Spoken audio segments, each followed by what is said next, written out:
Hello, internet friends, and welcome to episode number 132 of Final Boss TV, your WoW and game rating show. My name is Adam K, aka Bay. I will be your host for this show today, as with every other show leading up to this point, because that's sort of what I do.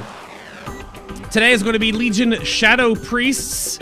If you have heard of the Shadow Priest community, Twintop is in chat today, but he has been demoted because he is now a hyper-casual and does not know anything.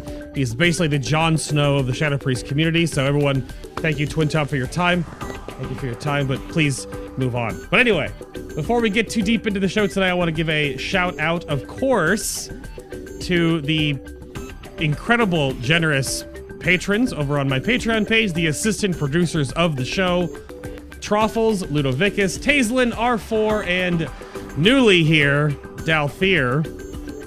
If you have not seen the Patreon page, there are show notes that are available. You can follow along with the show. There are also, well, the Control Bay for a Day voting is up right now as well, and as well as the Behind the Scenes podcasts. There will be an almost hour-long behind-the-scene podcast going up for this episode later today. These are only for those that are supporting the show The Extra Mile on Patreon. You can check those out if you'd like. If you want more show, it's sort of unscripted, behind-the-scenes setup, and just rants and nonsense, basically. But that rants and nonsense was done with my two guests on the show today, the replacements for Twintop. So there's Djriff. Hello, sir. Welcome to the show. Hello, Bay. How are you? I'm good. You ready to replace everything that Twintop has done and overwrite his legacy? Sure. Let's go for it. But thank you for being on the show today. We're happy to have you. Are you ready to talk about Sword of Madness for 2 hours? I mean, would that be considered surrendering to madness? I suppose.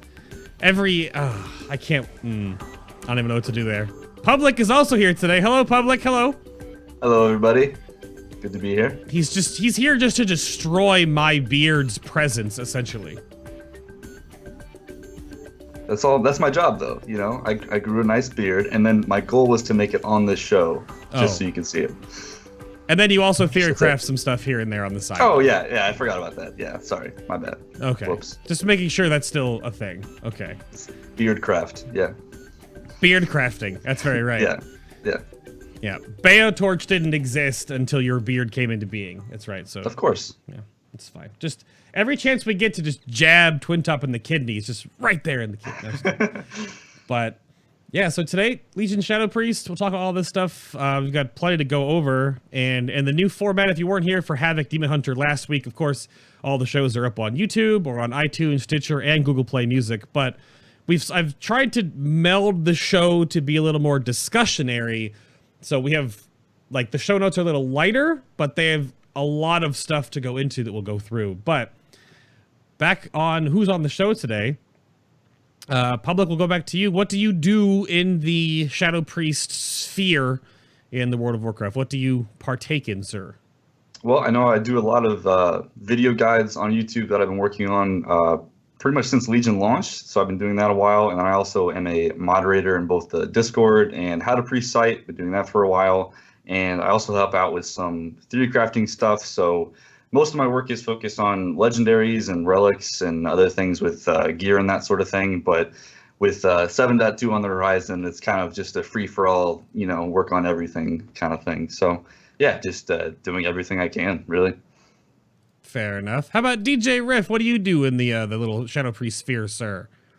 Well, I started out with a trinket sheet. That's kind of how I got my foothold into the How to Priest theory crafting team. And then now I do dungeon sims, which a couple people here have looked at. And it's kind of revolutionized the way that we look at dungeons, especially since they actually kind of matter at some point. Mm-hmm. And then, you know, like I let other people borrow my CPU so we can run thousands and thousands and thousands of sims that take like a month to do. Right. But Pretty yeah, much. I mean, like we were talking about this last night. We have 12 people on the Shadow team for How to Priest, all of us running sims and just collaborating together. So that's my little sphere of insanity in this whole bit. Well, that's really awesome. Well, when I build these shows, and sort of as a caveat to the beginning of this, because I'm sure at some point in time there'll be a YouTube comment or someone in chat will bring it up right now that, like, you know, normally Bay brings on people that are more progressed in the game than he is, and you guys are both like right behind me, like right on the coattails. And some people always like want to discredit that as like they're not as highly progressed, and whereas X, Y, and Z person or whatever. And I'll actually have you know, chat, that Vikland, who you might have thought would be on the show, actually said that he's not the theory crafting type. He lives out to the pros. So he deferred in a way to these two gentlemen on the show that know all the nitty gritty and the back and forth, but they talk to those players. So you guys know what you're expecting when you get there. So that's what we're making sure. Because again, I want the show to be very more discussionary, and always sort of the top tier players don't always have all the little bits and pieces that everyone else figures out. But it's crazy there's like 12 of you that are working on stuff in the How to Priest Discord and the Shadow Priest community, though. Do you want to give any other shout outs that are out there, DJ, to anyone else that is really important in the whole process? Well, Anshlin has really taken over the bulk of the SimC management. So all like the under the hood coding stuff and the APLs, he mainly is the one that spearheads that and makes sure things are up to date. Like, because of him, we already have stuff for 7.2 that we can test and run sims, and we're going to talk about that later on in the show. And like, without him taking over, it would be a much slower process. Then we have Nighthawk, he's a MVP for How to Priest, and he does a lot of stuff with the APLs, does a lot of internal like testing of rotations and that kind of stuff. And I mean, there's tons of people in the How to Priest Discord that help with Shadow. And I mean, no set person does one thing. I don't just do dungeon stuff. I mean, I help out with raid stuff. You know, like I said earlier, we all just collaborate. But I mean, Ansel is definitely like a centerpiece in that, just for SimC development. What about you, Public? You want to ride that on? Anyone else you want to shout out? I mean, that's one of the best things about How to Priest, in my opinion. We're like a team. We really are. I mean, we have tools to help us work better as a team. We all tackle PTR stuff together, and it's just a really fun collaborative process. And I think we've kind of built our own community with that as well. And there's a lot of people, even if they're not admins or MVPs or anything, that help us do things as well. We just have a great just base in general that loves, you know, making Shadow look awesome in simulation craft. So, which is awesome. There's another user that's not a staffer MVP, and I forgot to mention this, is Semicolon Dash. Yep. That guy he rewrote a JavaScript from scratch, and that you could basically plug your Shadow Priest into, and it takes our methodology that we used for dungeons and that we used for the Nighthold raid, and it can you plug your character into it, you run it for 30 minutes, and then it gives you stat weights based on all of Nighthold, or you can run it for specific bosses. Yeah, we do some crazy stuff here. I think his tool does like 36 sims or something like that to get your stat weights, which is pretty accurate for what we do. But for every single combination. So like whenever we do like legendary analysis or stat weights, each combination of things that we change goes under like 18 or 36 sims of each thing, of different fight types, you know, movement, getting ads in there, all kinds of crazy stuff. So what you're telling me is that Word Up Senpai and Rusa for the Enhanced Shamans are lazy. And no. Shadow's a different beast. Yeah, exactly. I think Shadow has a lot of really interesting complexities and relationship with stats that not every class has.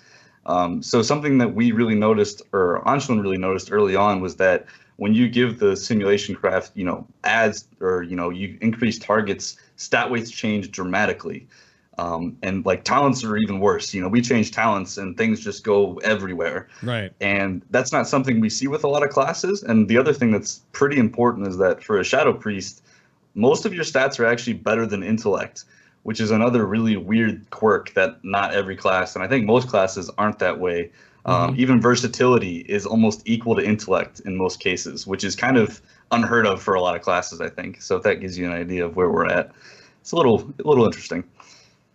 Yeah, I'm sure over the next almost 2 hours we'll glean many of the little bits and bobs, and they tried to fix that with the restat balancing, but there's a few specs that are out there that still do that. Even there's a weird issue that's slowly developing with the way that we scale so linearly, all of us, all the DPS of the game, because my recent sims that I just put together, like I just got Convergence of Fates, I got a really high level Frond, and I was like, okay, well, let's update my Simcraft and my pawn, and did it on live stream, and then it kicks back out that haste is greater than agility now. So I'm in the same sort of boat where one of my secondaries is better. Well, welcome. Yes. Hi. Hello. So I will say it did get better. So before the stat rework, I mean, I think DJ, I don't know if you remember, I think like haste was almost at 2.0 compared to intellect at 1. Whoa. I mean, it was ridiculous. And it's definitely gone down a little now. I don't think things are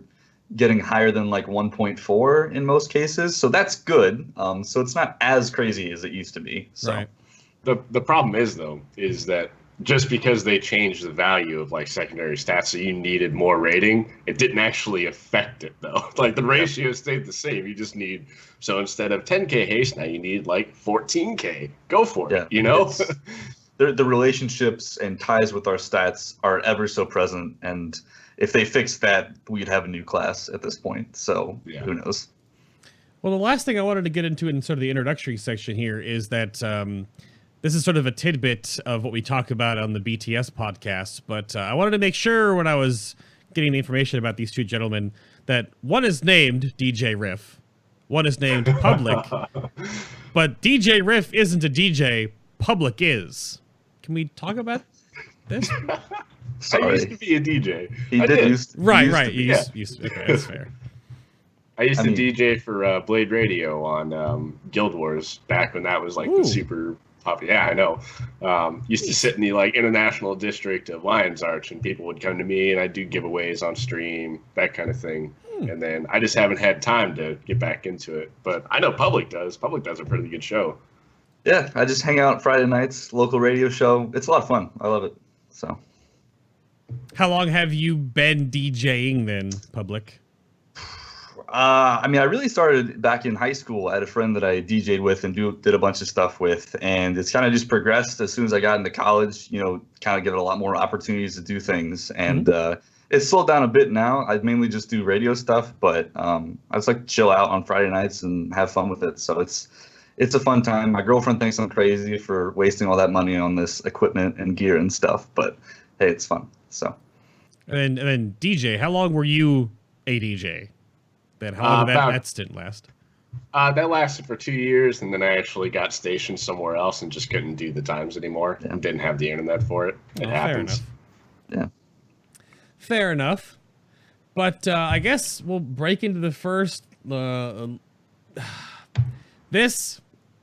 It's so in the preamble I said that Shadow has come a long way, and it has had a very interesting beta to launch to 7.15 patch cycle, and I would say you're probably like a year plus later are in a really good spot, at least for like talent diversity and the way the spec plays and like the whole rework that it worked on. But originally there was this little talent that sort of determined everything. So I want to talk about the rise and fall of Surrender to Madness, and basically in a VH1 style, where is it now? Bottom of the barrel, don't take it unless you're on deep farm. Surrender to what? What's that spell again? Can you read me the tooltip? I don't remember. Yeah, well, it says I'll do that right now. Actually, no, I mean, so Surrender to Madness was like cookie cutter go-to for everything talent all throughout Emerald Nightmare, all throughout Trials of Valor. Blizzard obviously hated it. I think most of the DPS community hated it because they hated seeing where we were on Warcraft logs and all that kind of stuff. And Blizzard tried to fix it like 10 times, and I think it's now in a place where it's interesting, but for the most part, it's not really used in most cases. So, I mean, TLDR, it used to be cookie cutter, take it all the time. Now it's like, you can take it for farm if you want to cheese some rankings on short fights, but, that's about it. I don't know. Well, and then there was the whole Star Augur, class stacking thing to push that back on progression in the race. But that's about it. Yeah, we talked about this last night a little bit. It was kind of like it's supposed to be an execute talent, Sure. But it's it never really was back then. So I think that is one clear difference where they tried to shift it more into this should be something you take when you want execute damage, like Star Augur, which is kind of what they wanted before the nerf, of course. So yeah, because it was kind of, it wasn't, Certain Madness itself just wasn't the execute. Obviously coupled with other things at the same thing too. Like, would you, like Twist of Fate, I would assume would definitely fall into play when you would, use Certain Madness as well. The big thing that comes to mind to me is that the top guilds stacking all the Shadow Priests in Legion Tier 0. It was, 3 or 4 on every early Helia kill mythic? Like, you just could not kill her without Shadow Priests. And Helia was a weird case, though, because I think that was less because of Surrender. And I think some guilds brought Shadow Priests that didn't have their artifact very high, just purely for Mass Dispel. Right. And I think even then, some of them didn't even use Surrender to Madness because they were pretty much just there for the Mass Dispel part of it. So, which was a cool way to see. And I think we've definitely been on kind of a roller coaster with talents, but yeah. Well, it wasn't just the spell either, like the phase 2 part of Helia, where you're really strong with all the tentacles and everything. Yeah. Well, of course, tentacles. Why not? Yeah, right. Yeah, right. Yeah. Of course, that was the exploit that Shadow Priests were doing on Helia, which may or may not have influenced progression a bit. So, yeah, that was an awkward situation. Well, that was the period of time right after Nightmare, and then TOV comes out, and we're like, all right, what's going to be the new, flaming garbage fire in this next little raid? And then, of course, we're like, okay, nothing happening on Odin, nothing happening on Guarm, and like the day that we're on Helia, we're like all these little bugs and making her not breathe and turning her to put all the slimes in one spot, and Shadow Priest having like basically infinite void form. It just kept going and going and going and going and going. Yeah, thankfully, Nighthold hasn't had any problems for the most part in terms of big Helia things, I think. So well, there's the one bug on Spellblade. Spellblade, I think it's fixed now. There's a bug on Spellblade. I haven't seen a whole lot cropping up recently, but there's a spot because Spellblade can just roam wherever, right? On the stairs leading up to Tichondrius, there's a spot that actually causes you to go into fatigue. And while you're in fatigue, like while that's ticking down, your resources don't drain. Yep. So for most classes, that doesn't matter. It's like, oh, my mana doesn't drain. Like, who cares? Not a big deal. But for a Shadow Priest, you just put your dots up on the target, go into void form, and then you just sit in this corner. You don't even have to DPS things because your dots will just, keep ticking on the target forever and ever. And it, so that was interesting. But I don't obviously it's an exploit. It invalidates logs. Probably get banned for it. Like, I wouldn't recommend it. Oh, right. Yeah. Don't. If it looks and feels like an exploit, it's probably an exploit. Yeah. Yep. So, but no, other than that, I think we've seen a pretty clean tier. Unfortunately, with Surrender to Madness dropping out of the limelight, we've kind of just gotten a new cookie cutter talent to replace it with Legacy of the Void. But I think it's definitely opened the class up to a lot of people because Surrender to Madness used to be something that was kind of harder for newer players to get into. But the nice thing with it, it had a lot of, mastery to it, which is the part that I think a lot of us enjoyed about it. So, yeah. I guess that brings up sort of a two-part situation now where, like, what is the current situation with Shadow Priests in the Nighthold?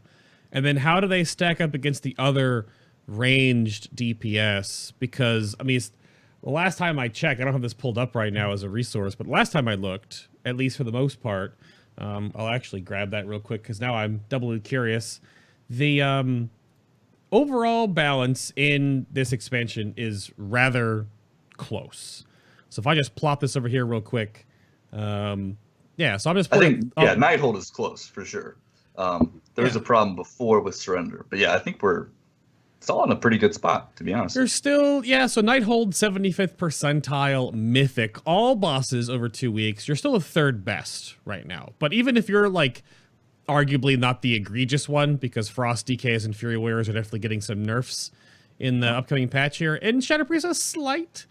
If you're at 90% and the worst DPS is 84.6, I mean, that's like not even a 6%, barely a 6% gulf. It's not really it's not a big deal at all. Yeah. No, it's not. And like the thing about Shadow is there are fights in there that we are insanely strong at. Like Tichondrius is one of our really good fights. Gul'dan is another really good fight. But then there's fights where we're not so good. And like Croesus is our worst fight, hands down.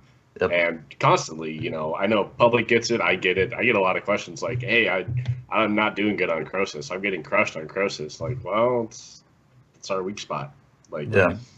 But I mean, in terms of how we're doing overall with other range, like Warcraft logs said we're doing good. Not everybody logs. Not everybody does all of that. So I mean, you got to take it with a grain of salt.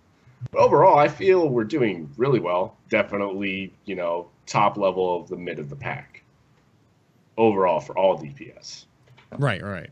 I think there's also, to make sure this comes up, I know that someone brings up in chat, like, have bracers on top of the world, no bracers, good luck, have fun. We'll go through all the legendaries, of course, in the future. But there's also sort of a sleeper OP that is definitely utilized a lot more often on higher ed mythic fights, at least from like in the area of like where I'm progressing, where you 4 heal most of the time because you want that little extra damage. But then if you have a Shadow Priest or 2, we have one Shadow Priest in particular, our coordinator, that runs with the legendary Helm and then runs Sand Lane and has a wicked extra healing cooldown. And that's not to be discredited, that the utility of Knightly Master Spell and that. Not many other DPS bring something of that magnitude. Yeah, I think Shamans are close, right? With AG, if that's still a thing. Only if they can AoE at the same time. Yeah. So if they can chain lightning nonsense, it's not bad, but a Vampiric Embrace is still really strong. That's the nice thing. We do have that spell. The only issue with Vamp Embrace, as a kind of like you're saying, where Shamans have to AoE to get a lot of use out of it. If we pop Vamp Embrace and we're just at the beginning of our Void form, or even worse, we're not even in Void form, it does like nothing. Sure. So like it's kind of it's got to be popped at the right place, and you got to be at the right spot. Because I mean, if you're not in Void form, the Helm doesn't even do anything. But if you're in Void form, I mean, you can get like, it's huge. I mean, it's a healing cooldown, which is really nice. And I think we're gonna talk about this later, but in 7.2, it's actually receiving a buff to actually help our damage throughput, which is actually putting the legendary kind of middle of the pack with all of our legendaries, kind of like where Pride sits in that area. So it's actually even more valuable than just the healing cooldown in 7.2. So that'll be nice. You bring up 7.2 and stuff like that. That's definitely the next little bit to go over is 7.1.5 changes, and then of course 7.2 on the horizon.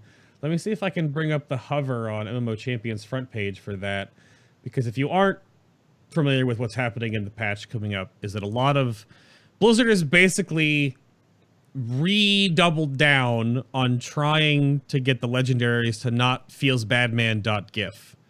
So there are the utility legendaries either have extra secondary stats or some throughput, whereas the pure throughput ones are obviously just throughput, and a number of them are all getting nerfed. Across, like a lot of them are being toned back down again. So you brought up the Helm. Let me see. The Helm is 3% shadow damage while in Void form, I think, or is that just across the board? Yeah, while in Void form. Yep. Well, so that's adding on to our current multipliers. So I believe Void form gives you a base 20% increase to shadow damage. And then if you take the Legacy of the Void talent, you get an extra 5%. So this new 3% is added on top of that as well. So and then you have, either 54 golden trait, or the Legion of the Concordance. Yep. Yeah, or whatever it's called. Yeah, new gold. The 10% or on top of the 5%. Yep. There's definitely a number. Well, because we're sort of they're simplifying the multipliers, right? So the whole Paragon system is we keep the 5%, and then everyone gets a new 10% damage, 10% stamina. We're actually losing a lot of HP in the patch, but we're gaining a little bit, 0.5% more. Yep. So we'll have to see how that really fares. But I guess the other major things, you guys have a list, and there's a huge post on How to Priest about all the different changes you guys had. One of the most like major bits from 7.15 that fixed or helped or tweaked how Shadow Priest works. I mean, like, I think of one thing off the top of my head is that your Mind Seer, right? Like the base build of that is now in, you know, you guys, hey, the sigh is so real, but I remember talking to Twin Top years ago about how it should be like that. Like, why do you have 2 spells and one is just, whatever. But yeah, walk me through like how did everything work for 7.15? So I think 7.15 brought a lot of very interesting interactions. We have more choice in our talents. There's still some rows that are kind of just, you take this forever no matter what. So that was kind of nice. We had some drain rework changes, and you know, there's pretty much the fall of surrender was 7.15. And I think the Mind Seer change was just kind of I think it put a bad taste in some people's mouths. It was just kind of like a too little too late situation in a lot of ways.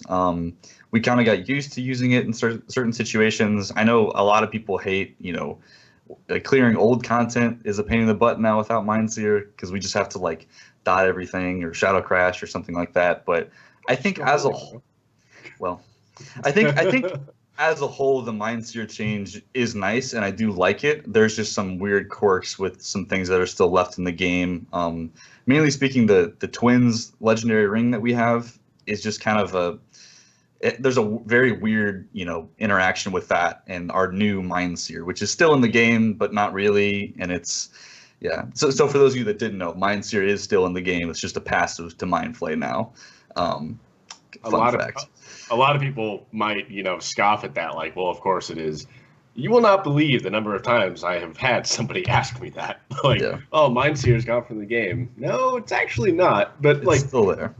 Like, yeah, okay, they got rid of it. And, you know, you brought up that Twin Top said years ago that Mind Seer should have been gone. And years ago it should have been. But the problem is back then we didn't have Insanity. We didn't have Void Form. Mm-hmm. And what Mind Seer does now is, like, crap in comparison to what old Mind Seer did. You can't target a friendly, so you can't just throw it on the tank while he just runs into a pack and just, you know, maintains your Void Form. Yeah. Or, you know, you can't do old world content. You can't maintain an Insanity outside of combat if you're not in Void Form by just casting it on a friendly person, which was something that, you know, you kind of did with Shadow Orbs back when, you know, in Warlords of Draenor.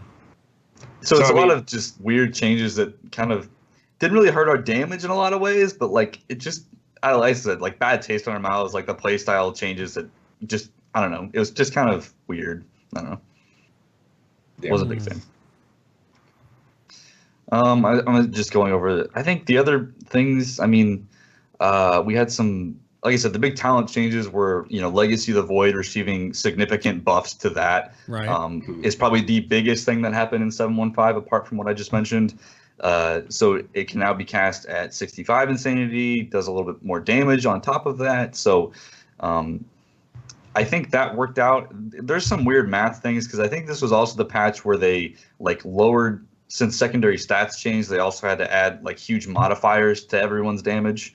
And I think Shadow got a huge one compared to other classes because of how reliant on secondaries we were. But that's most of it. And then they changed other talents too. Like they changed Shadow Word Void. Not that we ever take it, but they did that. They introduced a new talent, Misery, which replaced Shadow Crash, and then Shadow Crash replaced Mind Spike, which was finally removed from the game, and that was a terrible spell. Yeah. But I mean, like they shifted our talent tree around a little bit, and then they were talking about nerfing Mass Hysteria again. And I remember from the beta, then they did it, and then there was a nerf, I think, right before Emerald Nightmare came out, to where like Shadow Priestess got their legs cut out from under them, and the whole community went nuts. Freaked Like, people out. went to the forums, like, MMO Yeah. Champion went crazy. It was, and people were, like, threatening to re-roll everything else a couple people actually did. But Yeah, overall, they announced it on Friday, and like all throughout the entire weekend was just rage the entire time. And they came back Monday morning. We're like, sorry, sorry, just sorry. kidding. Yeah, April Fools. we'll put it back. Which I think kind of goes to show you, Shadow is kind of in a delicate state right now. Blizzard has a lot of knobs that they can mess with Shadow, but I Yeah. mean, even if you change something just a little bit, it can just go off the rails for us in either direction, which is kind of scary in a way, but luckily we are in an amazing spot in Nighthold right now. So There's the way that you bring that up and the way the community reacted to those sort of things. I thought, at least from the outside looking in, I mean, we're in a situation right now. Oh gosh, David's got something in chat about meme spike. There seems to be, because in 7.1.5 for enhancement, I put together this huge post detailing the 4 major problems. Just 4. 1 being a gameplay mechanic, and then 3 talents being a problem with enhancement. And then now in 7.2, there's a giant double Google document that's up about gearing and mechanics for enhancement. Really well written by WordUp and Rusa. And but like the enhancement community doesn't really like freak out. We had no like huge voice, it feels like. But I don't know what it, at least from my side of the thing, it seems like the mage community, when they were freaking out and going crazy, they had this big voice. The Shadow Priest, same thing, but I'll give it to Shadow Priest. Even in my beta testing, I was reporting things that should have been like, that didn't get fixed for like 6 months into the expansion now, right? So, but do you think that Blizzard has to, like, does there need to be this gigantic outcry from a quarter of the community before they actually do something? Because, like, all we got in 7.1.5 for enhancement was they did the wrong thing to Boulder Fist, the wrong thing to Ascendance, like, that did nothing. Whereas, like, Arcane Mage, Frost Mage, Shadow Priest, you guys got so many sweeping changes. But, like, is that just because I mean, yeah, Warlocks get brought up, but Warlocks have, I mean, they're their own special snowflakes over in some dark corner. I think Blizzard has admitted that they're just, backburnering Warlocks for like a long time because they don't know how to fix it. I don't know. Mm-hmm. I think with Shadow was kind of a special case in Legion specifically because of all the huge masses of people that switched to Shadow in Legion. Because in my opinion, effectively Shadow Priest is like a new spec in Legion. With the way Insanity, I mean, it's a whole new ball game. So it's kind of like Demon Hunter in a way that, they're still kind of figuring out how it works. And that's so true for Shadow right now. So I think they kind of had their ear to everything already for us. And I think that was part of it. I know, so I don't know. And I think you could also make the argument that, with Emerald Nightmare and us being as strong as we were at the time, there was just so many people rolling to Shadow from other range specs. And I think Blizzard obviously noticed that to some degree. So I don't know. There's definitely a bit of an issue with communication, I think, but I'm not sure how to fix it, to be honest. I just don't know what kind of systems or feedback loop or way to communicate with them, because it's obviously a lot of static. Yeah. And that's fine. But it does sort of seem, at least depending on what camp you're in, like what spec, what class and spec camp you're in, that the ones that cry out the most, like I'm gonna put Marksman Hunters on blast here for a moment. They had some pretty sweeping changes of 1.5, but then like 3 hot fixes later, oh look, they're back at the top of the DPS charts again, and their playstyle might feel like ish now, but they got nerf, then buffed. So like, what happened? Like, what was the point of any of that? Well, they use their internal SimCraft tool that they have, or so they say they have. I mean, DJ, stop. That's. I think the main problem is just they're doing things too late. I think crucially, I think that is the only problem because we've mentioned a lot of these problems, back in beta, back at the start of Legion. And I think instead of fixing them early on when we could still iterate over things and test things, they kind of push things out a little fast. No doubt because of how Warlords went and that kind of thing. And I think a lot of Legion fixes have just been a lot of Band-Aids to try and make things better for now, where they're just going to plan to do bigger things in the next expansion or something. I don't know. I think I think they're still figuring it out too, because with the whole patch cycle changing, with Ian taking over the ship and everything, I mean, it's kind of all up in the air. So I don't know, because we have like 7.2.5 that will be coming. Probably on PTR as soon as 7.2 launches. With more class changes and all kinds of stuff. So I don't know. Who knows? It's not saying, I'm not trying to be all doom and gloom on this whole topic. I'm not trying to like just bash Blizzard or go. I did so much beta testing. I mean, all of my work was archived. All of my videos are online. You can see all the time stamped and all the like overall hours I put into beta to try to like, from my perspective, with help of chat, to try to like figure this stuff out as well.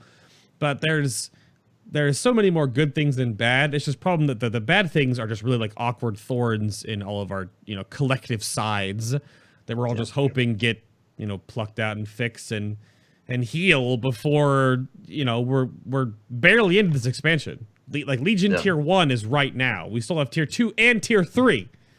Supposedly. So, well, I mean, they better not change that. Point.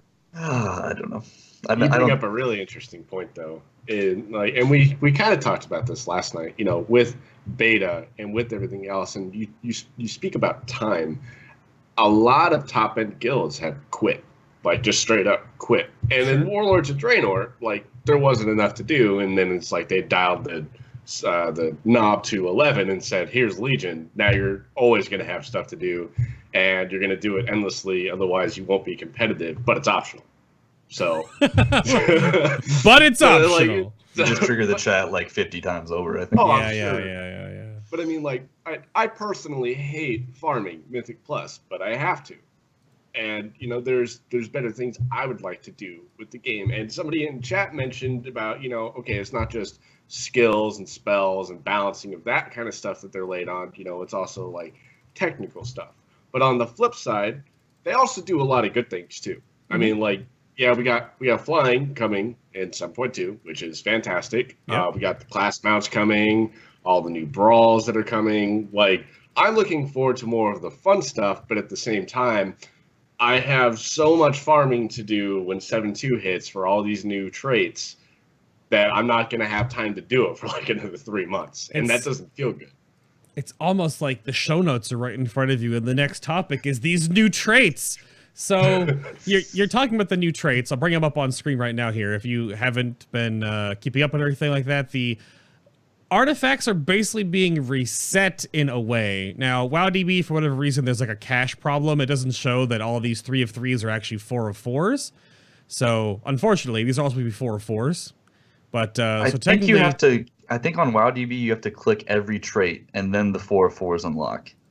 Oh my god! Every single one of them, really? Well, at least the first 34 or 34. Yeah, I have everything clicked. It's just for whatever reason.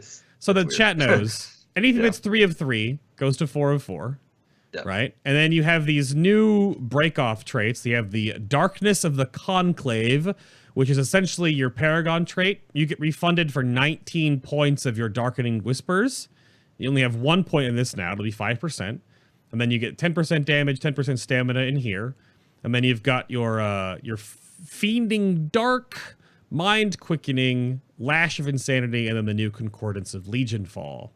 Which, this is recent in this last build that your new, like, essentially, if you don't know what this is, chat, like, be real. It's just a weapon enchant that scales over time with artifact power. That's all it is. But anyway. Yeah. Yours just changed to versatility instead of int. What?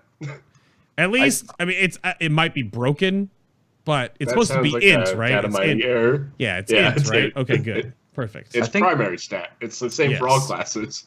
Yeah. If they made it versatility, I'm not farming it.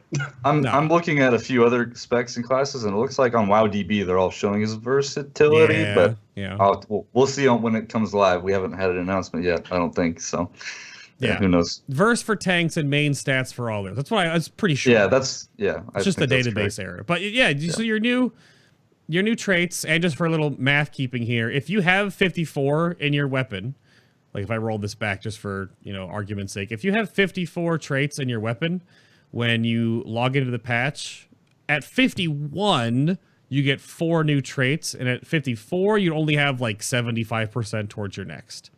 So essentially you want to be at 51 minimum, and then you can grab your new Darkness of the Conclave and other things. You guys actually gave me a sheet I can bring up here. Let me bring this up real quick. So yeah, walk me through like the new traits and whatnot. Who wants to tackle this one? And if you have anything really important to discuss about the new traits on the horizon. Go for it, bro. All right. So I think Blizzard's trying to fix something with Shadow with the new traits that, in most people's opinion, doesn't really need to get fixed. We can see a lot of emphasis going in all of 7.2 into Shadow Fiends and Mindbender. So right away, you see our first new trait is affecting the duration of that. So I think the tooltip's wrong. We just found this out, I think, last night. And WoWDB and other resources are showing that Shadow Fiend gets increased by 4.5 seconds per trait, and then Mindbender's only 1 second. On live, on PTR rather, it looks like they're both 4.5 seconds for now. So, which is getting a lot of power getting bumped into Mindbender. So we might see some more competition with that talent, which we haven't taken for most of Legion so far. So that's interesting. I don't know. I think one thing to note here is that it's not going to change a whole lot other than the Mindbender as a talent part. And then we get this new weird passive called Mind Quickening, which is a thing. Void Torrent's giving us 800 haste to us and 4 allies for 15 seconds. Yep. It should be a gold. Like, I don't understand why it's not a gold. I don't know. Yeah. It's so weird. Thankfully, I think in an earlier build, it was 800 haste to like the 4 nearest allies. So thankfully, it looks like it's just random now. So 4 random members of the raid will get this, which is nice. So we don't have people, stacking on top of us during the raid. But again, I mean, it's pretty boring. It's only 800 haste. It's really not that much to fret over. So it's kind of just in a way, it's kind of just a group buff in a sense. I think there's one for each secondary stat getting added to the various classes. Yeah. So, but only on certain artifacts, though. Only on certain specs. Correct. Right. So yeah. Yeah. And then our new gold trait, which is Lash of Insanity, which does a decent amount of damage from testing that we've done. So our Void Tendrils, which is another gold trait, now generate Insanity when they are casting, which is cool, I guess. The thing to note is that it's just a little boring for us because this doesn't give us any interaction with anything. It's just a gold trait buffing another gold trait. We can't control it. It's just here, have this kind of thing, which is fine. I mean, that's kind of what all of our gold traits are. So I guess in a way, yeah, Mass Hysteria is it's a snowflake, but yeah. So I think the important thing to note here that's going to be really impactful for Shadow is that we're getting a 4th rank in our dots, which is huge. If you don't know, your dots do like 50% plus of your damage on most fights, which is pretty ridiculous. So I mean, that's probably one of the better parts about this is that we're getting even more damage from the 4/4 rank. So that's something to note as well. So. Yeah, like I'll bring up out here again. This will be available, of course, on How to Priest. It's probably already in your Discord channel, so you can find it there. But you guys are sort of figuring out the hierarchy, and every single spec's gonna be doing this, of course, because again, 51 or above, you get 4 new traits right when the patch drops with your Paragon AP that gets refunded. So obviously, you're going to grab your new 10/10 talent, and then where your next 2 or 3 go. And then where the next leveling path, again, kind of like what we were doing in the beginning expansion. So definitely keep up on that and see how those work over time. And of course, hopefully, the game is not balanced around the concordance of Legion Fall, because it's relatively minor and pretty insignificant. The first point is nice, but then like the next 25 points are so infinitesimally small that you need to almost triple its effectiveness for it to be in. So it's hopefully it doesn't matter. Yeah. It's something like 500 trillion AP. Like, have fun farming, guys. I'm gonna be at the bar. You're gonna be at the bar on your phone with your Legion app, making sure you're doing your AP quests at least, though, right?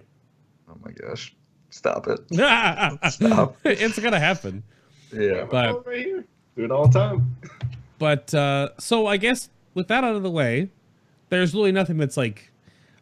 I think that what Blizzard is doing with the new traits, other than the 4 of 4s, which are all pretty much like the big ones, and the new gold circle, but basically they just wanted to tune up everything a little bit. Like how much is a 10% sort of buff if you get everything on every class, and they sort of found all their numbers and their internal gobbledygook, and they like, okay, well, if we give them this, and this, then there you go. And it's just, they're all really sort of very minor over the course. But it is something we have to, you know, keep progressing. So we can't be mad about this, team. Just, we've asked for this ourselves. We wanted endgame character progression that wasn't just gear. So here it is. Here it is. Playing WoW, not Diablo. Well, so I guess the last bit of this before we go to like the mid-show commercial break and then come back and get nitty-gritty. You talked about one bug earlier, but are there any other major bugs or other tomfoolery bits and pieces with Shadow Priests right now that you are willing to discuss and go over, or at least alert fellow Shadow Priests of in the community? I don't know who has what. There's one that comes to mind right now, and it has to do with the Legendary Belt and Mind Blast. Okay. And sometimes you just won't be able to cast Mind Blast, even though it's off cooldown and ready to go. There's some weird glitch with the server, and we don't know exactly why it happens. It just does, and it doesn't fix itself until you exit Void Form, which is terrible. And then it also happens outside of Void Form, which is really weird. Yeah. Then there's sometimes there's a hiccup with latency when it comes to the Insanity Drain, since it's calculated on the server side rather than the client side. So a couple of times I've had this happen to me. You'll be at the very end of your Insanity bar, and Void Torrent will have just come off cooldown. You'll cast it, and you won't be in Void Form. So you might as well just cancel it. Oh, no. Happens a lot. I did a Mythic Plus guide video thingy, and it happened like 4 times in the video footage that I used. And I didn't even know. I just, plugged in footage. But, I mean, it happens quite a lot. So, yeah, I mean, Insanity is a little complicated, so there is that. I think the only other thing that I'd highlight other than those 2 things, it's not necessarily a bug or things like that, but something to keep in mind. I know people have talked about the Legendary Ring a lot being pretty bad and having like weird interactions and that kind of thing, but it still is getting a decent amount of use in high-end Mythic bosses purely because of how important ad damage can be. So, for instance, on Mythic Gul'dan, the eyes are pretty important, just as they are on the other difficulties. So a lot of people are using the Twins Ring and essentially not using Mind Flay at all until the eyes come out, to then use Mind Flay immediately and get your dots on them as fast as possible. So, which is it's a challenging thing to pull off, because Mind Flay is an integral part of our rotation for staying in Void Form. But, I mean, people can do it for, 20 plus seconds. You just like spam Shadow Word Pain as your filler, which is really weird and really clunky, but people are doing it to make Gul'dan work. So it's probably the only thing I can really bring up. I think Tychondrius is also uses that a little bit. You can use it on Spellblade too, and that kind of thing. So yes, the ring is super weird and has a weird interaction, but it does have a small place, I guess. So okay, we should be spamming Vamp Touch, not Shadow Word Pain, if you're not moving though. Yeah. I mean, then like tomfoolery, just to fades a bit of tomfoolery. Like Croesus, if your raid is really, really bad with ads, Shadow Priest can be amazing. But like if your healers can keep up, just because you can get so much like Twisted Fate uptime, which is 15% more damage on top of everything else, it can get a little insane. Especially if you're allowed to pad, dots tick with the 2-piece, giving you more insanity. It gets a little out of control sometimes. Like I've hit 55 stacked void forms on Chronomatic and second boss. Yeah, it's the same thing kind of with Tichondrius. Tichondrius is a little kind of the same thing. So if you're looking at damage on Tichondrius, be like, wow, how are these guys doing, millions of DPS? They stack the bloods on Tichondrius and just pad all day long. That's so I think that's where you get a little bit of a hate from other classes because they see that stuff and it's pretty, I don't know, it's not really helping you kill the boss, but it looks good in the meters, so people do it. There's some sort of a back and forth on that too, because say like Mythic Botanist, for example, if anyone's progressing on that, or you can put Mythic Tichondrius in the same sort of bubble to a degree, but when I was progressing on it for a while before we finally got the kill, like 2-3 resets ago, something like that, everyone always was asking in the chat, like, why is your Frosty K that's destroying it, or why is your Shadow Priest just like way up there? And I was like, well, two things. First, Whack has shoulders and bracers. Second, you can cross dot everything essentially to funnel more damage into the kill target. Like, to make sure that the damage that is priority is where has to be your main focus. Like I was weaving a lot of Crash Lightnings on that fight because I'm putting the 18 or 24% more Storm Strike damage into the kill target. Only a few specs get that benefit. The side of that is if you're like a Fury Warrior and you wear the Whirlwind belt and you're whirlwinding, but almost all of it is hitting mobs that don't matter. Or if you're a Frosty K right now, of course, you're running Breath of Sindragosa. But so much of that breath damage is wasted. It looks good on logs, or it looks good on at least meters, but it's wasted, right? Yeah, chat can bring up Volley from Hunters. Unless there's ads near the boss, Volley is hitting 2 targets that don't matter. So that is just considered just fluff pad damage. But Shadow Priest are one of the few specs in the game that gain single target from AoE.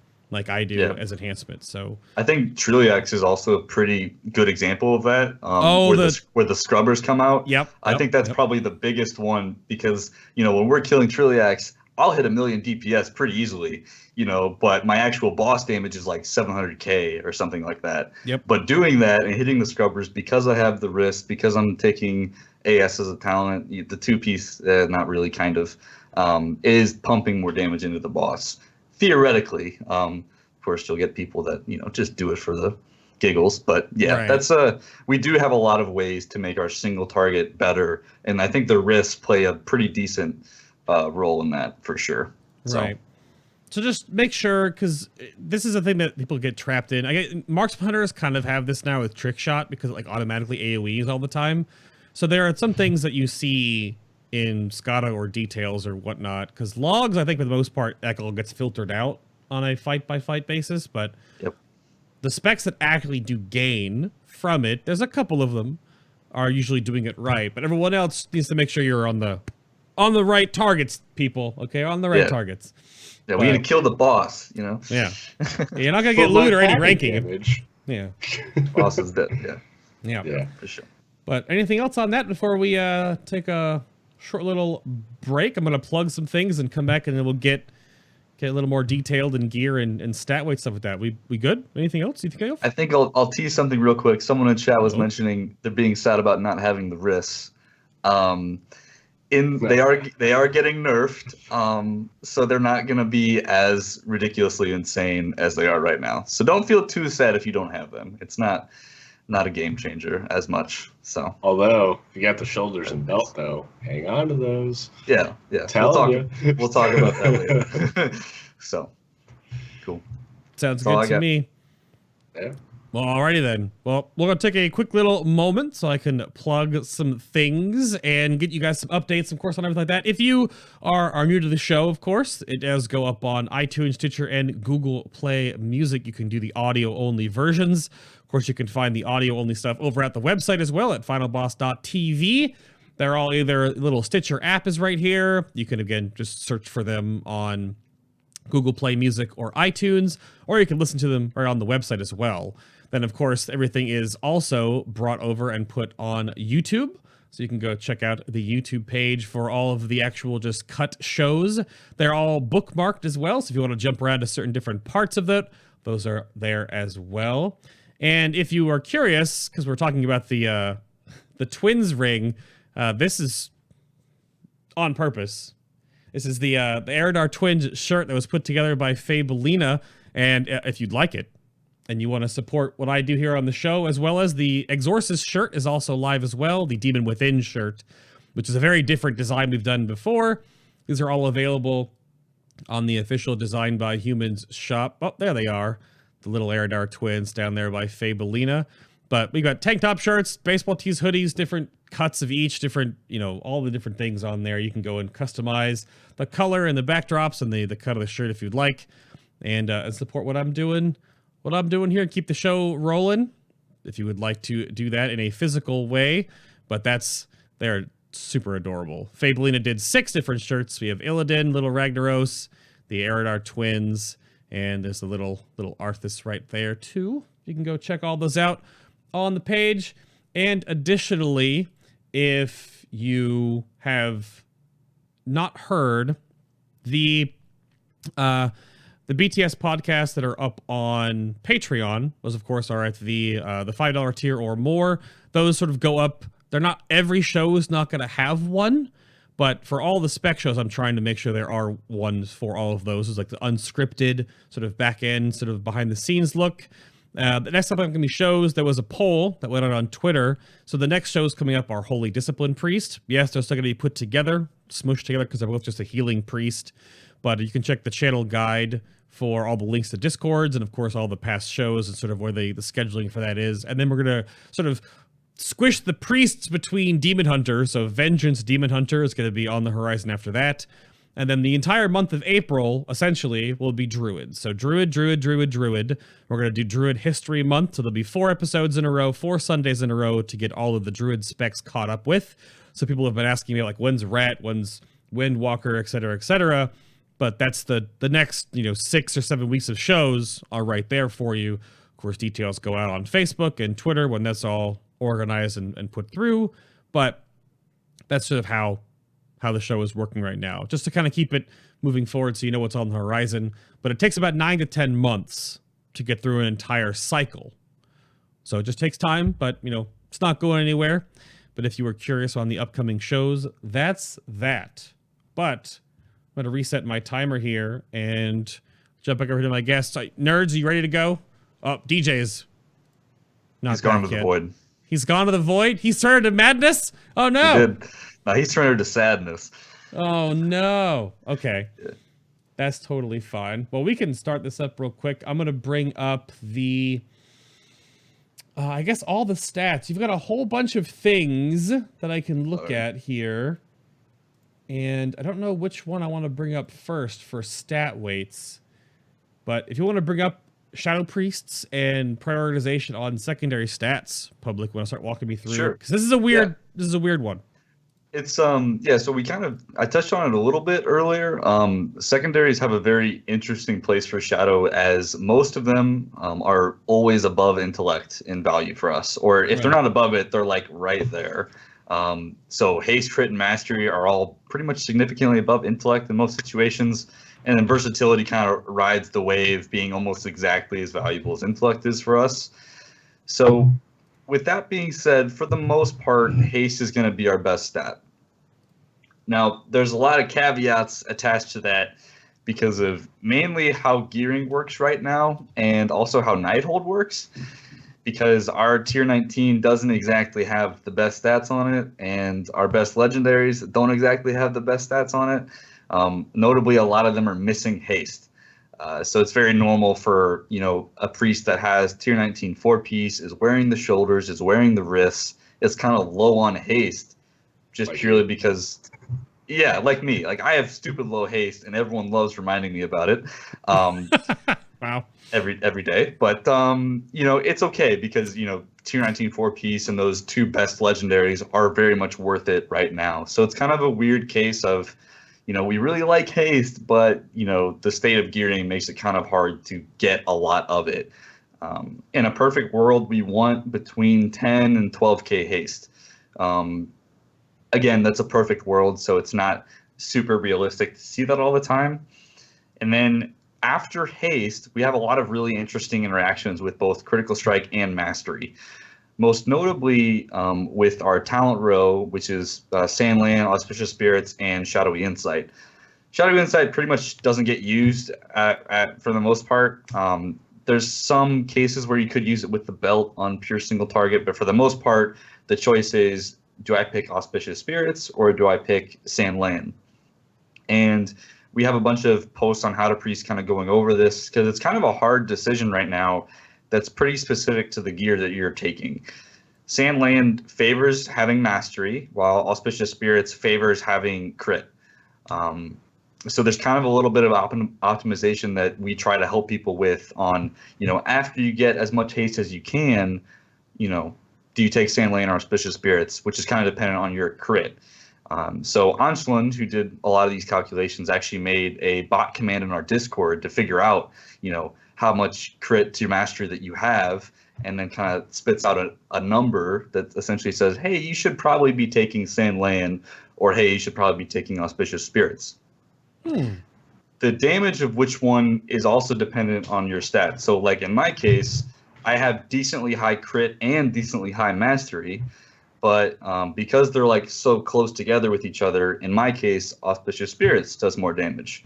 But in DJ's case or someone else, another Shadow Priest might have a good chunk of mastery. So then Sandland is better for them. So, which is kind of an interesting interaction with that. We do kind of tell people we like Sandland better. Sandland is it's a flat, damage increase. There's no like gaming it. There's no RNG attached to it. It's just your vampiric touch, does more damage, which is a very constant thing. So it's kind of a more preferred situation, especially for something like progression. The damage output is much more consistent and that kind of thing. DJ can probably highlight that a little bit in his Mythic Plus stuff that he does, because in a Mythic Plus environment, having that consistency is really nice. Because on the flip side, with Auspicious Spirits, the whole talent is, dots can crit and a spirit flies out to hit the target. And when the spirit hits the target with the talent, it gives us insanity back. Right. But if the target dies, the proc is useless. So that's kind of the fun interaction. And I think that's one of the reasons, DJ, you can kind of talk about this if you want. It's like the Mythic Plus sims were actually pretty valuable for us because, figuring out how valuable Auspicious Spirits could be versus, in practice, what we're actually seeing. So that's kind of the current dilemma, I guess you could say, with our stat weights, is it's kind of haste is amazing, get as much of it as you can. Right. And then after that, just get as much of the other stats as you can. I think that's the biggest thing. A lot of people kind of get stuck in a tunnel of, I'm just going to get as much haste. Yeah, like let's just stack haste forever because haste is great, which is somewhat of a problem that we had before 715 when haste was like almost twice as better as intellect was, which was kind of like, it didn't matter what the eye level gap was. If it had haste, you used it over anything. Which isn't really the case anymore. If you have a piece that's like a 30 eye level upgrade, even though it doesn't have haste on it, it could still be better, and probably is just because, sheer eye level. Because even crit and mastery have a lot of value for us. So then, yeah, DJ, go ahead. Generally, as a guideline, we say for item pieces like non-jewelry or trinkets is, as long as you're not losing 15 item levels, between swapping between the pieces, even if it's like versatility mastery for those terrible versatility stats, it's probably still going to be better than just because of the int increase on the item. On the flip side, for jewelry, it's usually around 20 just because of the stat budget for the secondary stats on that. And, even then, it really depends. Like if you have a 1600 haste ring, right, with mastery on it, and you get a a 40 item level increase that doesn't have haste on it, it's not necessarily an upgrade. And then that's when you would use a tool like Magic Sim to actually find out if it's going to do better DPS for you. So, I mean, like, there's a lot of intricacies that come into secondary stacks. And, talking about Mythic Plus, like, just from a logic standpoint, AS is going to perform worse than SL just because targets are going to die and spirits won't have time to hit. Plus, you don't really need the insanity generation because stuff is stacked up so much that you can just get seer insanity generation and you'll be fine. Like, you're not going to get, like, if a pack is living more than 40 seconds in like a Mythic 12, then you probably have some bad DPS in your group. So you have, I wanted to bring up a few of these. I guess we didn't bring this one. I'll bring that one up a little bit later then, because you have this chart, which I apologize to chat for this giant like black void that's behind these pictures. It's just kind of like the size of the picture that's as big as it's going to be. But you have this chart you put together for SL and AS, and you've stacked weighted all the way up to 940 eye level gear, and this is sort of how the different pieces, I assume all your different legendaries, all stack up against these two talents that seem to really determine how, which is weird that they're not even like 100 talents anymore that really determine this. It's very much that it's Sand Lane or Auspicious Spirits determine like this is just the upgrade percentage and how big of an upgrade these legendaries are. But this is to show that there is some, it's not super far apart across the board, but there definitely is, like you both said, there is some. Well, the reason those, like that whole row, like even talking about Shadowy Insight, the reason that you don't take Shadowy Insight is because it captures GCDs. You do not have enough to actually use it. With the belt, kind of, but even then it's a little sketchy to use. Yep. And so, like, just based on Sand Lane and Auspicious Spirits, those two talents directly affect our dots. So the only talents that do affect our dots. None of the 100 talents do, not really, not in this kind of meaningful, impact of a way. Sure. So it really depends on situation, where the targets are going to be, like if they're going to be spread out, like in a raid environment, or how many are casters, there? Yeah, how many are there? How long are they going to live? Like everything comes into play, and that we'll get into it later when we talk about a good Shadow Priest versus a great Shadow Priest. And that's kind of why we spend just stupid amounts of time, figuring out how this stuff works, because there's so many different variables that change in a raid environment. And for Shadow, you tweak one of those variables, whether it's a talent, whether you add movement, whether you add more targets, our stat weights, priority, I mean, everything changes based on that one little change, which is why we run like 18, 36 sims just for one type of a setup, because, things change so rapidly for us. And I think we're one of the few discords and, class people that say, don't sim yourself. Or if you do, be very, very careful. Because if you just look at, patchwork sims for your class, it's going to have you do something totally different than what you should be doing on, say, Botanist or Tichondrius or even Gul'dan and that kind of thing. So we've kind of had that driving mission of, helping people out with that stuff, and which is, it makes things more complicated, but we also feel like we get better results out of it. So. That's a funny one, because the enhancement reverse of that is sim yourself. Yeah. But because everything is pretty linear and sort of arbitrary, and our simulation craft module is very up to date. But then, the flip flop is that Shadow Priest then is don't sim yourself, because you guys have you have things to figure that out. That's funny. But so real quick to go over tier 19 right now, your tier 19 set bonus you have currently. What pieces are you ignoring? So what 4 are the priority for those that are gearing the tier 19 right now, DJ? Oh, that's a complicated question. Yeah. And the problem is, like, we have 6 pieces, 6 slots that we could use. But the problem is, some of our best legendaries are on those slots. So the shoulders are, hands down, one of the better legendaries for Nighthold overall.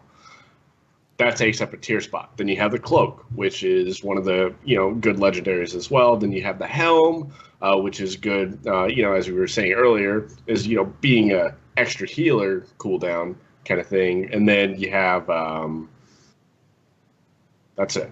That's it. Off top, yeah. Right. And then, then gloves have the worst stats out of all 6 pieces. You want to avoid gloves at all costs. But if you, like, I was in the situation before I finally got a 3rd legendary. Like, I only have 3 just because RNG is not with me. But I only had shoulders and helm, so I had to take the gloves. And now I'm taking the gloves because my chest I have a really good haste mastery piece on it that makes up for the difference. But on the flip side of it, like, if you can avoid any 2 pieces, it'd be cloak and gloves. Yep. Unless you have legendaries, then that just throws a whole wrench into the whole thing. Yeah, and I think the other problem with the whole thing is that it's not just about, like, try to avoid this piece, because that piece could Titan Forge up to 925 with the socket, and then it doesn't matter anymore, because it kind of goes back to the IL rules we said before. Like, I mean, yeah, ideally you want to avoid the gloves, but, if it's super Titan Forged compared to what you have, like I said, crit and verse are still, you're still getting stats from that, and while it's not very pretty, or you don't like it, it could be better. So it's kind of a funky thing with that. So it really depends on what you get Titan Forged, what legendaries have, like DJ said. I mean, there's a lot of interactions to be made, and we do see a lot of people trying to find reasons to not use some of our better legendaries just because the stats look better. So I just want to dismiss this on this show. Stats aren't the best thing in the world. There are other things that are important. So just keep that in mind. So fair enough. Well, I guess that we might have a little bit of time at the end of the show for Q&A, but I guess to follow up on that one, chat brings up, so that if you don't sim yourselves, what do you do to get stat weights? You have the tools in the Discord then? That's a good question. Answan has done a lot of work, and the rest of us have helped him kind of piece some of this stuff together. We essentially used the mass amounts of, types of sims to essentially aggregate a bunch of different things together and get stat weights and get a kind of more universal pawn string for you guys to use. And it's one of those things, like I said, we're taking into account movement, ads, and all that kind of thing. So it's going to be vary between 18 different sims of varying of those things, or 36 if we change the fight or the length and that kind of stuff. So we've essentially done hours and days and weeks of work to get a universal pawn string for people to use. And we have, I think, 4 or 5. 8. We have have 8. Yeah. 8. Yeah. Just 4 or 5. 8. There's a lot. So because we do sand lane, I'm thinking just legacy. Sure. We have 1 for each of our level 100 talents, and then we also do a lot more for legacy, with and without 4-piece, and depending if you take sand lane or auspicious spirits. So we essentially have a bunch of paths that you can take if that's what your stats say you should take. So let's say you have a very heavy mastery build and you have 4 set. We have a pawn string for you. Let's say if you're taking Stranded Madness, we have your pawn string for you. And what the team has done is essentially put a lot of man hours into, well, what happens when we change your stats? What do we see that changes? And the pawn string kind of helps reflect that in the best way that we can. And essentially says, you can use this to help follow, your gearing strategy without having to sim every single upgrade, which again, we really say not to do because you can get some pretty, misleading results. So, yeah, a lot of the ones that I see is oh, well, crit is simming the best for me, even above haste. Oh, well, what kind of sim did you do? Oh, I did patchwork for 300 seconds. Well, it's not really going to tell you a whole lot. But I mean, yeah. On the other side, too, and it's huge grain of salt with a pawn string. You can't just blindly follow it, because on every single one of our pawn strings, haste isn't the top. And the reason that haste isn't the top is because it's already assuming you're at a certain level of haste. And, throwing in 1 piece of gear completely changes your stat distribution and then changes the values of everything. Yep. So, yes, you can use a pawn string. Personally, I don't. I use it for jewelry just to compare, rings and that kind of stuff. But that's really it. I just follow a rough stat priority. I know I need to get my haste up to here. I know I need to get my crit to here, and then stack mastery, and that's really it. Keep within 15 item levels, 20 item levels for jewelry. Done. All I need to do. Yeah, it's interesting. I think Oct sums it up in chat. So that honestly, it's a clown fiesta. But on the other hand, it might look like it's a good design to have so many different stat priorities depending on your simulation and your role and your talents. So it's either like really intricate and interesting, or from the outside in, really awful and super confusing.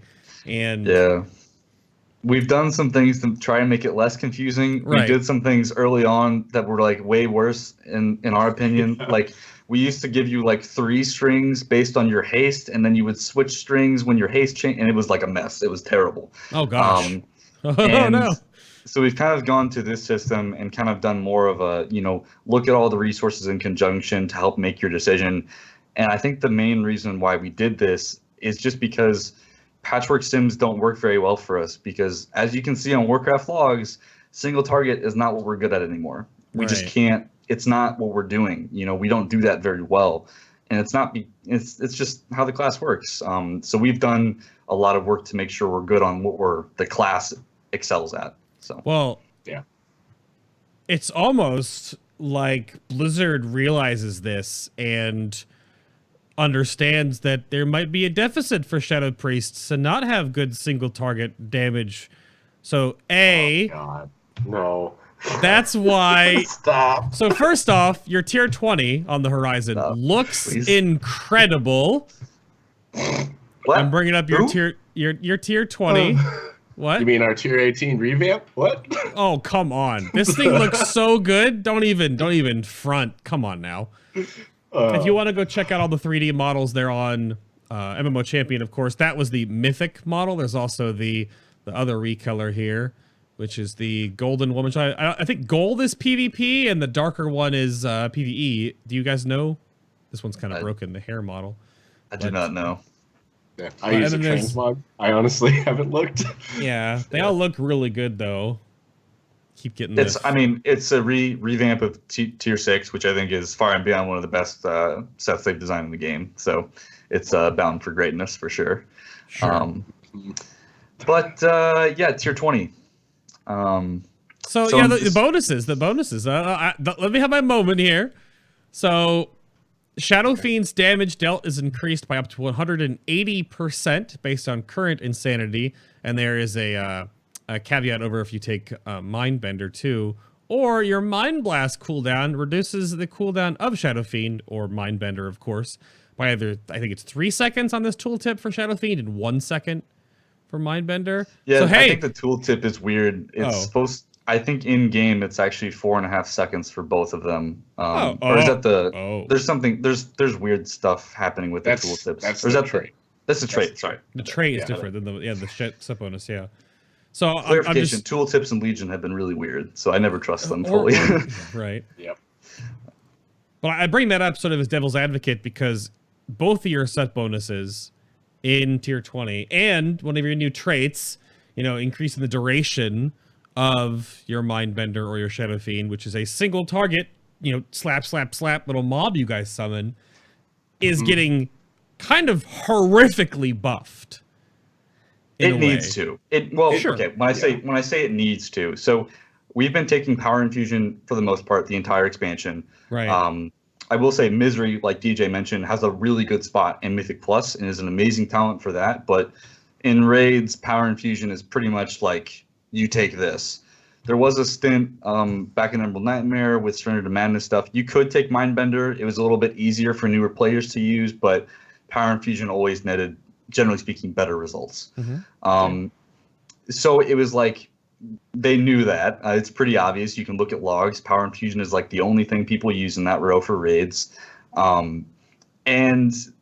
Yeah, so I guess they knew something needed to change, and I can't remember. We did Sims a couple weeks back just testing some stuff, and Mindbender is like almost 100k DPS difference right now between that and Power Infusion on live. I mean, it's ridiculous. I mean, the talent it was very much undertuned in comparison to Power Infusion. So like, I understand they see the gap, right? But I don't want to be a pet class anymore. I don't know. Like that's. Well, the thing is, though, it's only for single-target fights, though. Right. Like, yes. Sorry, yes. Yeah. Like, for multi-target fights, we'll still be taking PI, thankfully. Yeah. we're still working on a little bit. It does look like Mindbender might have its place in single target with tier 20. Time will tell. So that's basically all I wanted to get into. I mean, you guys are going to know. You'll figure it all out. I don't want to dwell on tier 20 too long, other than the fact that it looks real good. That's definitely for sure. I think one thing I want to mention is that Blizzard currently has a stance of not deactivating tier 19 or changing it, which is pretty worrisome for us because, again, we're still working on with the recent changes to some stuff we've seen. Tier 19 is really powerful. It does a lot of damage, and there is a good reason to continue to use it even though we have tier 20. So, I mean, there's a solid chance we're going to want 6 pieces of tier and keep the 4 piece of tier 19, which means we might have to endlessly farm Nighthold because Titan forging. And then legendaries being a problem as well. They need to. Their one thing they could do before we move on to make that work is that they need to implement, and this should have happened with Nightmare to Nighthold. I don't know why the older raids should stop Titan forging at their old cap. Absolutely. Yep. Especially if it's out of the tier. So if we're looking at, I can take the argument of, let's use these first 3 raids can all Titan forge up to 925, but when the new raid comes out, only the new raid should be able to Titan forge higher than that or something, or because this is going to get pretty nutso pretty fast. Well, on the flip side of it, though, and this is just for people that don't raid at the cutting edge, people that, aren't progressing on Mythic right now, the friends and family guilds and casuals that make up the majority of the game. It's not fair to take that advantage away from them just because, everybody else has to still farm it. Like, they should get the same opportunities, even if they're, last to the finish line. I understand the issues with it, and I agree with that, but there has to be a quid pro quo here. Right. Yeah, there needs to be a cutoff. Like, when Tomb of Sargeras comes out, stuff from everything, like Legion Tier 1 and Legion Tier 0, should stop Titan forging past whatever Gul'dan drops. Because he's the current cap, right? Like, it should stop, just stop right there. Because it's not... It doesn't incentivize us to raid. Blizzard, we're still going to raid because it's fun and we want to. If you continuously make the grind never ending across all raids, that's not fun. So, I mean, too many carrots on too many sticks. Correct. So let's look at your legendaries and trinkets real quick. We'll just break these down because they're very much that you can kind of look at stuff. We've talked about legendaries a lot, so I'll flip it around. Let me go to trinkets first. If DJ, if you want to walk me through trinket stuff real quick here, I've got the How to Pre-Shadow Raid trinkets pop up here. Oh, you got the little colorful chart? Yeah, indeed. Okay. All right, let me pull that up real quick. I mean, just as a general, just for Nighthold, Erratic Metronome is definitely going to be one of the hands down best trinkets you can get in the entire game. Arcano Crystal, of course, because everybody wants that. I don't actually know a class that doesn't. And then Whispers in the Dark has an interesting interaction with our class. The tooltip isn't exactly correct. And Public, if you want to talk about that. Yeah, so the tooltip of Whispers says it only affects casting speed. Well, casting speed doesn't actually just mean casting speed. That is it's not totally true. Essentially, for the most part, Whispers gives you haste, but the only thing it doesn't affect is hasted cooldowns. So it's not going to make things, come off cooldown faster. But the big thing is it does make your dots tick more, which is why Whispers can be so powerful for dot classes like Affliction Locks, Balance Druids, and Shadow Priest, because, when you get a Whispers proc, your dots just go nuts. And that's multiplicative with other things like Power Infusion and all kinds of other things. So that's kind of why Whispers is a little crazy right now. Well, and on the flip side of it, that's only when it procs. I mean, I've heard of people going through like 6-minute fights with no procs at all. And it's like, well, that's RNG for you. But at the same time, I personally hate it. I don't want it. I don't have it. I haven't seen it drop. I don't want it to drop. I'll take anything else. Wow. Yeah, well, we've said the story for a while now. I don't remember who found it originally, but Whispers has the same proc rate as Bowl of Corruption does, the trinket from Xavius and Emerald Nightmare. And everyone always said, Bow of Corruption's terrible. Don't use it. The proc rate's terrible. But, as soon as a good effect gets added to it, it doesn't matter if the proc rate's terrible. Who cares? Yeah. But I think the general advice on the trinket is if you get one, that's good. I mean, you can use it for stuff like farm or, if you want to parse it a little bit better. But I think for all intents and purposes on progression rating, we do not recommend it because, like DJ said, you can go a whole 6 minutes without getting any procs, which just feels terrible. Yep. Which and on progression, you want to be consistent. And Shadow Priest is a DPS you bring for consistency. You don't have to worry about, RNG procs and stuff like that, for the most part, with how the class works. So adding more to that is just kind of wonky. So, yeah, that's kind of our general 2 cents on that. So I guess that because going back to the chart, which is pretty telling to most specs, Kill Jaden's Burning Wish being way up there just for the raw stats, secondaries, and the on-demand damage. But it sims, this is against other trinkets really highly, but as we could transition over here to legendaries, how does the Kill Jaden's Burning Wish trinket actually stack up if you had... Because essentially, people are getting to the point right now where we're going to have every legendary eventually. Where legendaries will just be like, you just plop them in. They're just talents that are on a piece of gear, essentially. So, but does Kill Jaden's not work well against your other legendaries, though? Yeah, I think for the most part, it's not something we like to use as a Shadow Priest. The stats aren't great. So the reason you would probably use Kill Jaden's is for the stats. The only problem is the effect is pretty lackluster. In most cases, we have other trinket options that are much more powerful. I think the one I'll highlight that does a very similar thing is the Grimoire trinket that drops off of Croesus. Since that trinket does shadow damage, it scales with all of our shadow damage multipliers. So like Void Form, Legacy of the Void, our Paragon traits, all that stuff affect that trinket. So Grimoire will usually, almost all the time, almost regardless of eye level, beat out the damage effect of Kill Jaden's Burning Wish. So for that reason, we're kind of just saying, if you have other legendaries that are good, and if you have, other solid trinkets, I wouldn't use Kill Jaden's. I mean, straight up. I think the other main thing to keep in mind is Shadow is not a burst AoE class. It's not what we're good at. Sure. And that's kind of what the trinket's giving you with that on-use effect. It's just kind of like giving us something that we already don't have very much of, and it's kind of anti-Shadow Priest playstyle in a way. So, on the flip side of that, though, that's only for raids. Like yes. In dungeons, it's fantastic because you don't have time for the wrist to build up. Not really. The cloak and the shoulders are still good. Belt is pretty crappy because there's just so many targets. You're not going to be casting blast that much. But with the trinket and the short cooldown that it has on it, it'll be up pretty much every pack, and you can just blow everything up. Yep. Like, that's fantastic. Yep. But for raids, it's just it takes a legendary spot and it takes a trinket spot, and there are better things to have. Yep. So yeah, here I'll bring up the rest of them. Obviously, we've been talking this whole time a lot about the shoulders. So Mother Sharaz's Seduction, which is just that you gain.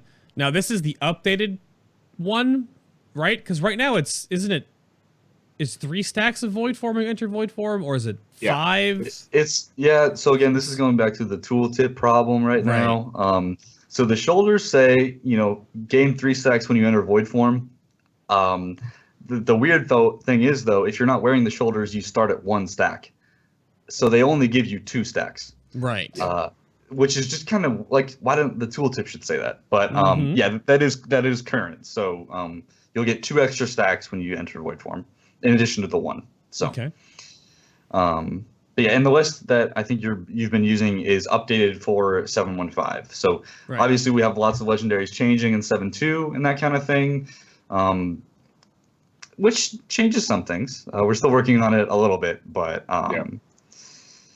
yeah, for the most part, shoulders are pretty much a very consistent, great legendary to use. It just has the caveat, which you mentioned before, like the stats aren't the best because it doesn't have haste. It hurts us on the tier a little bit and that kind of thing. But the effect overall is pretty solid. The main thing to note, it's not just, 2 void form stacks is more than just giving us a little bit of a haste. It's also giving us mass hysteria stacks as well. So essentially your dots are always going to tick a little bit harder than they would have otherwise, which is, again, fundamental to the spec. Anything that helps our dots is like amazing. We love that. So. Oh yeah, definitely.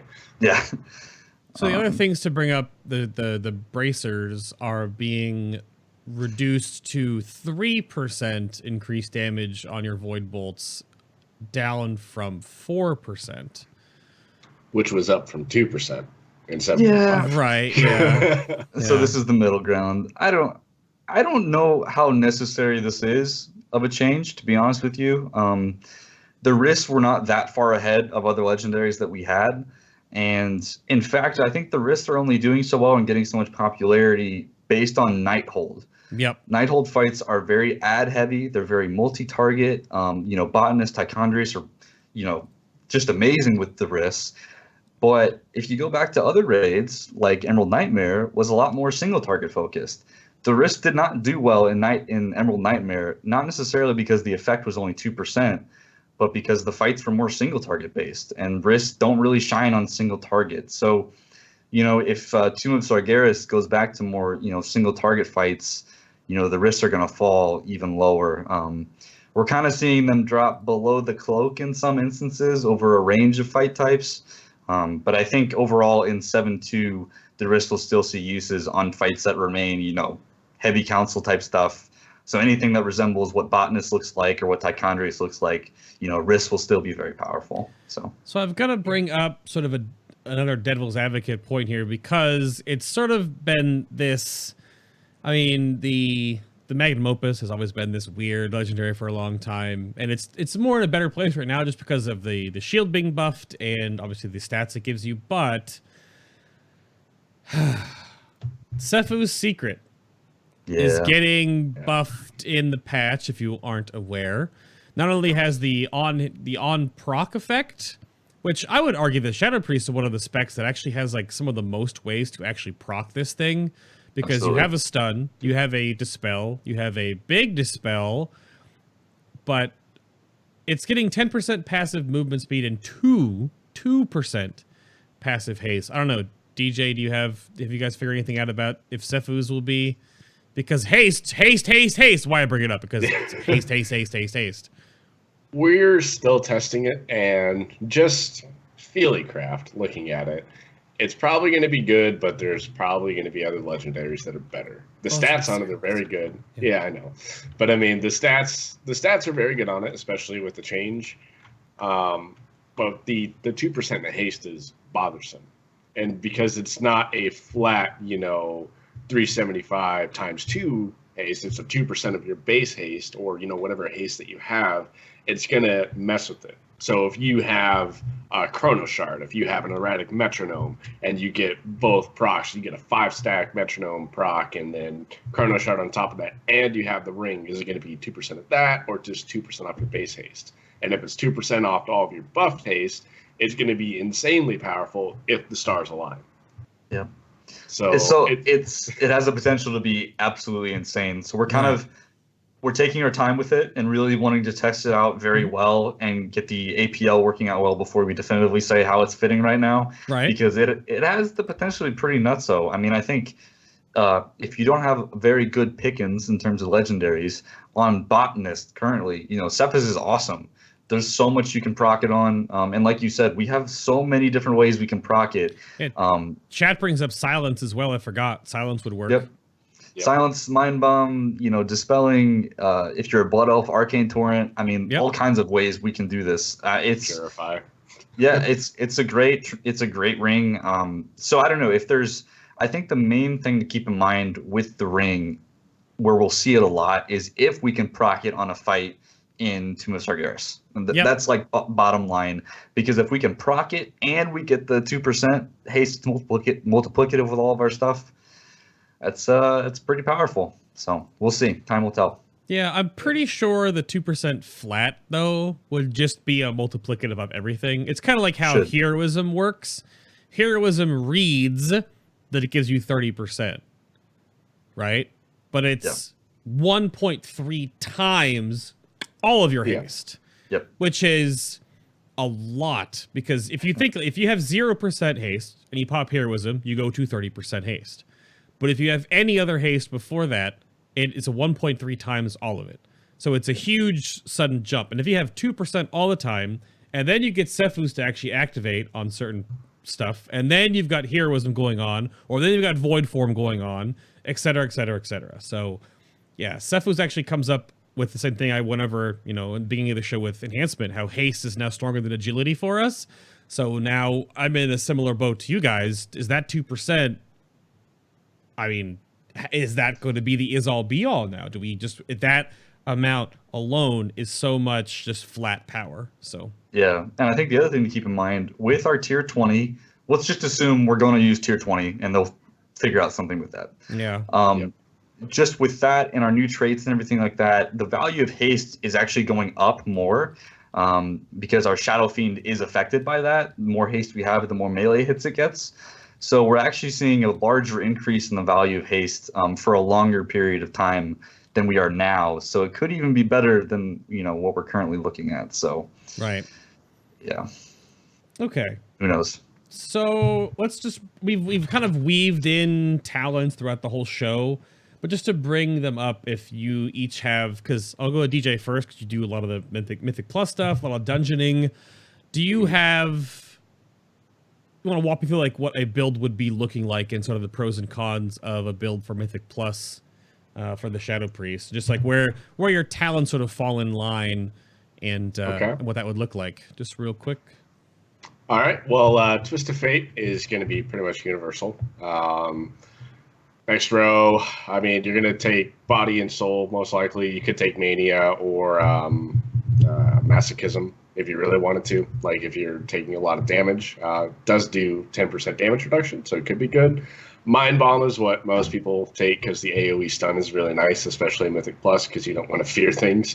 Sure. And then Lingering Insanity is generally the best, especially because, you can disperse between packs. On bosses, it performs really well, and Reaper Souls just ends up falling behind. Even if you get slightly more Void Form uptime, you're losing out on the bonus haste. And then Void Ray actually performs kind of well in lower Mythic Plus, but it really just depends on comp and how fast you're moving to the packs. Then moving on to AS and Sane Lane. Generally speaking, you'll want to take Sane Lane for reasons we said earlier. Just because AS doesn't really do a whole lot, and Shadowy Insight either doesn't proc enough or it just locks you out of GCDs, and you're not casting Mind Blast a whole bunch anyways. Could be kind of decent for heavy movement fights, but you'll get more damage out of Sane Lane, or higher Void Form uptime out of Auspicious Spirits. Then Power Infusion versus Misery. Depends on the level of Mythic Plus you're going to and where you want to shift your damage. So if you want to do more trash damage, you could take Misery, but you will definitely lack on the boss damage on single target fights. And adversely, depending on how high up in the Mythic Plus you are, say you're running with Tyrannical, and you'll definitely want to take PI just because you'll need the extra boss damage. The trash will live long enough that you can put all your dots up, that kind of thing, especially in like a plus 15 or 18.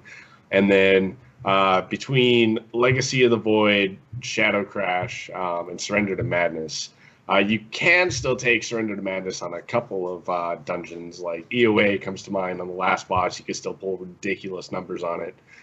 Depends on what your group needs. And then between Shadow Crash and Legacy of the Void, both are actually fairly close in all the testing that I did and all the charts. But Legacy of the Void is actually better for single target, so it'll help you better on bosses. And most of the time, your tank's chain pulling stuff, trash packs don't remain in the same place, and if your Shadow Crash doesn't hit, well, you just wasted it. So that's in a nutshell what you should take for Mythic Plus and why. No, that wraps it pretty well. I mean, you brought up Surrender is interesting in a sense that now it actually does perform, or at least should perform in the place that it's supposed to be. You brought up the Eye of Ajara, especially the end boss, for example, where you start in execute phase, so you automatically have Twist of Fate from the get-go, and you can just surrender with hero on the pull, and you've got, a good 90-second to 2-minute burn ahead of you, depending on what tyrannical rank you're at, or or whatnot. Most of the time, that and boss, you have execute too. That's one thing with and you're with surrender. You know, getting Shadow Word Death is really important for Surrender to Madness, and on the last boss, you have it right away, which is from nice. the beginning.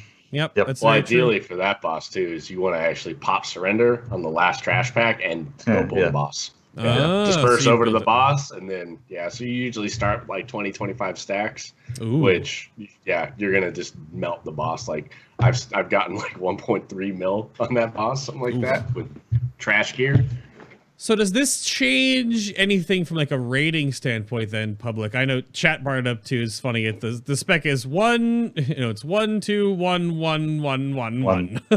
And is that just rating is a little bit more cookie cutter, actually.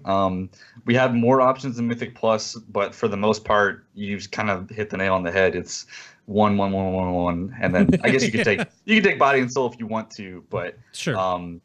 Shadow Crash and Surrender to Madness in raids really don't have a spot on progression. You can kind of do a meme build, because everyone has a meme build nowadays, of course. Of Shadow Crash on Scorpiron if you just want to, but it's Scorpadron, sorry. So that's about it. Wouldn't you take Void Ray then to do more Mind Seer damage too? I mean, you could if you really wanted to. You could. But yeah, for the most part, the one change that you kind of have to think about right now is whether or not you take Sandland or Auspicious Spirits, which we kind of went over earlier in a good chunk of depth. So that's really the only choice you have in that tier. Otherwise, you're going to take Legacy, Power Infusion, Lingering Insanity, and Twist of Fate all the time. So yeah. Well, I mean, you could take Misery on some bosses, like on Spellblade. If you just kind of want to pad the meters a little bit, you could take it on that, or Tichondrius. You could take Surrender on Heroic or normal Botanist and do insane amounts of damage. So it's totally different, but it's kind of just it's a weird thing. I think Misery is also a little bit easier for new players to play with, and I think one thing to keep in mind, Power Infusion just has a really good ceiling with skill. So if you have a really good sense of timings and you're good with your cooldowns, Power Infusion will absolutely reward you for that, where Misery really, you don't get a whole lot else out of it. It's just it does its thing kind of deal. So you're bringing up the new section of the show that if you were here for the Havoc one last week, there is a new sort of part in the show where we get all of that sort of stuff out of the way, or depending on where it weaves in. The Havoc one was, of course, the nitty-gritty on the 2-minute meta that was happening. So now the one for Shadow Priest, what we're going to dive into now for basically the rest of the show until we wrap, is skill versus gear, and essentially how to play a Shadow Priest. So the discussion here, if you're following along with the show notes, so this is sort of an open-ended discussion breaking down the play style. So how do you best perform on the spec? What really clever things do Shadow Priests do to game the system? Is there anything really stand-outish about the spec that you sort of have to sort of almost mastermind? And then what really defines a good Shadow Priest versus a great Shadow Priest? So I know you guys had some topics you guys have been working towards that you wanted to just kind of get out there. So who wants to start? Go ahead. So we talk about this a lot. I mean, this is a pretty contentious point. So with Shadow, I think, in my opinion, the thing that is very nitty gritty that you can really tell the difference between a new player and a good player, or good and great, is your cooldown usage, which is kind of similar to other specs. However, the way that ours work, it's not just a hit things on cooldown kind of a spec necessarily. So, for instance, if you just pop everything on pull, that's not the way you're supposed to play a Shadow Priest, because if you pop your cooldowns on pull, you're not in void form at that point, and that's where our damage is in void form. So with a good Shadow Priest, you really start to see their cooldown usage is on point, and the best part about that you see is not only are they getting as many uses as they can out of that spell, they're also combining it with other things as well. And I think we kind of learned as a community a little bit about this with Surrender to Madness, because with Surrender to Madness, that whole part was very crucial to getting the most damage out of it. And we use things like kill timer weak ores to help us out with that kind of stuff. Use that actually. Yeah, and I think that's a huge thing. Like, kill timer weak ores are fantastic, and I highly suggest using something like that. There's lots of add-ons that do the same thing. Yeah, because time to die or something like that. Yeah. Exactly. So for instance, the biggest thing that I see is usually like with Shadow Priest, hey, Power Infusion came off cooldown. I'm just going to use it, in my next Void form or something like that. Mm-hmm. But what you'll see is on a fight, let's say there is a minute left in the fight. So you're only going to get one more Power Infusion use before the boss dies because it's a 2-minute cooldown. But your Shadow Fiend comes off cooldown in like 20 seconds. So what a good Shadow Priest would do is line up their Void form to hit both at the same time and kind of delay using Power Infusion. And the same vice versa is true with Shadow Fiend. If the boss has 2 minutes left and Power Infusion won't be up for another like 30 seconds or so, you should hold off casting Shadow Fiend until Power Infusion comes up. And getting that relationship right is pretty tricky, especially with the boss could start dying faster, and then you might have screwed something up, and all that kind of stuff. So that's where you really, in my opinion, see good versus great, is getting that cooldown usage lined up perfectly. Not to mention, you throw in Lust in that thing, also changes that. Throw in Second Pot, throw in Twist of Fate. There's all kinds of intricacies that if you can get right, you can get some pretty incredible results, even on single target. A lot of people say, Shadow Priest can't do single target. Well, until tier 20. Stop it. Stop. Got him. My gear is terrible, as the community likes to point out. I have stupid low haste because my gear is just the way it is, but I can still pull 800k on Heroic Croesus, which is, did I RNG get parse? Maybe, but it's also one of those things with, if you can get your cooldowns to line up, you'll be competitive no matter what the case is. Okay. So. Yeah, there's a lot of. You brought up potions. I wanted to kind of caveat that too. Sure. Are Shadow Priests almost exclusively using prolonged power now, or are you using? I forgot the caster one. I don't use the Deadly Grace. I think. Yeah.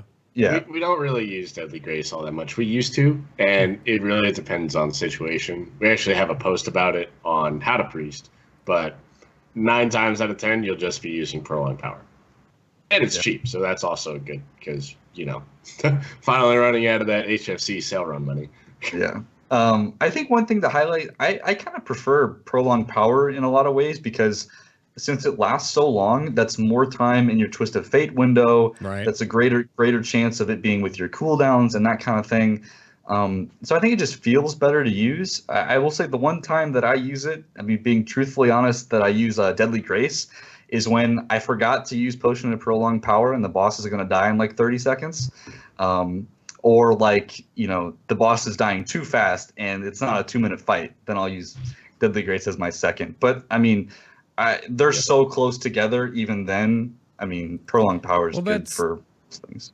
That's what I was going to bring up, is because of all the haste interactions and this whole good versus great and these moments of time, and jumping into void form with your power infusion going off, because the Deadly Grace proc, I believe, is RPPM times haste. Yeah. So the more haste you have on your character, the more those free bolts you're going to fire off. So I didn't know if that would actually weave to be a little bit stronger. But then again, Prolonged Power probably lasts long enough to go through 2 Void Form cycles. Yeah, and Deadly Grace is only, I think it's up to 30 seconds if you're far away from the boss. Yeah, up to 30 seconds, yeah. So that's only 1 Void Form, and that's only clipping the end of your Twist of Fate. So, and there's some bosses where, like, you could be in that Twist of Fate execute range for the full minute. Right.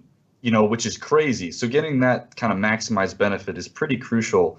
And the scaling is a little bit different. I don't know. I think also my pockets hurt a lot from using Deadly Grace, and I'd like to keep the money that I have.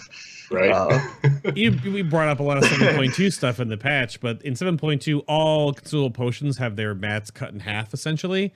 So they're going to be half as expensive. So that's finally... It's not going to change Starlight Rose being like 800 gold a stack. Yeah, no or big deal. Just per one. Per, yeah, 800 gold per.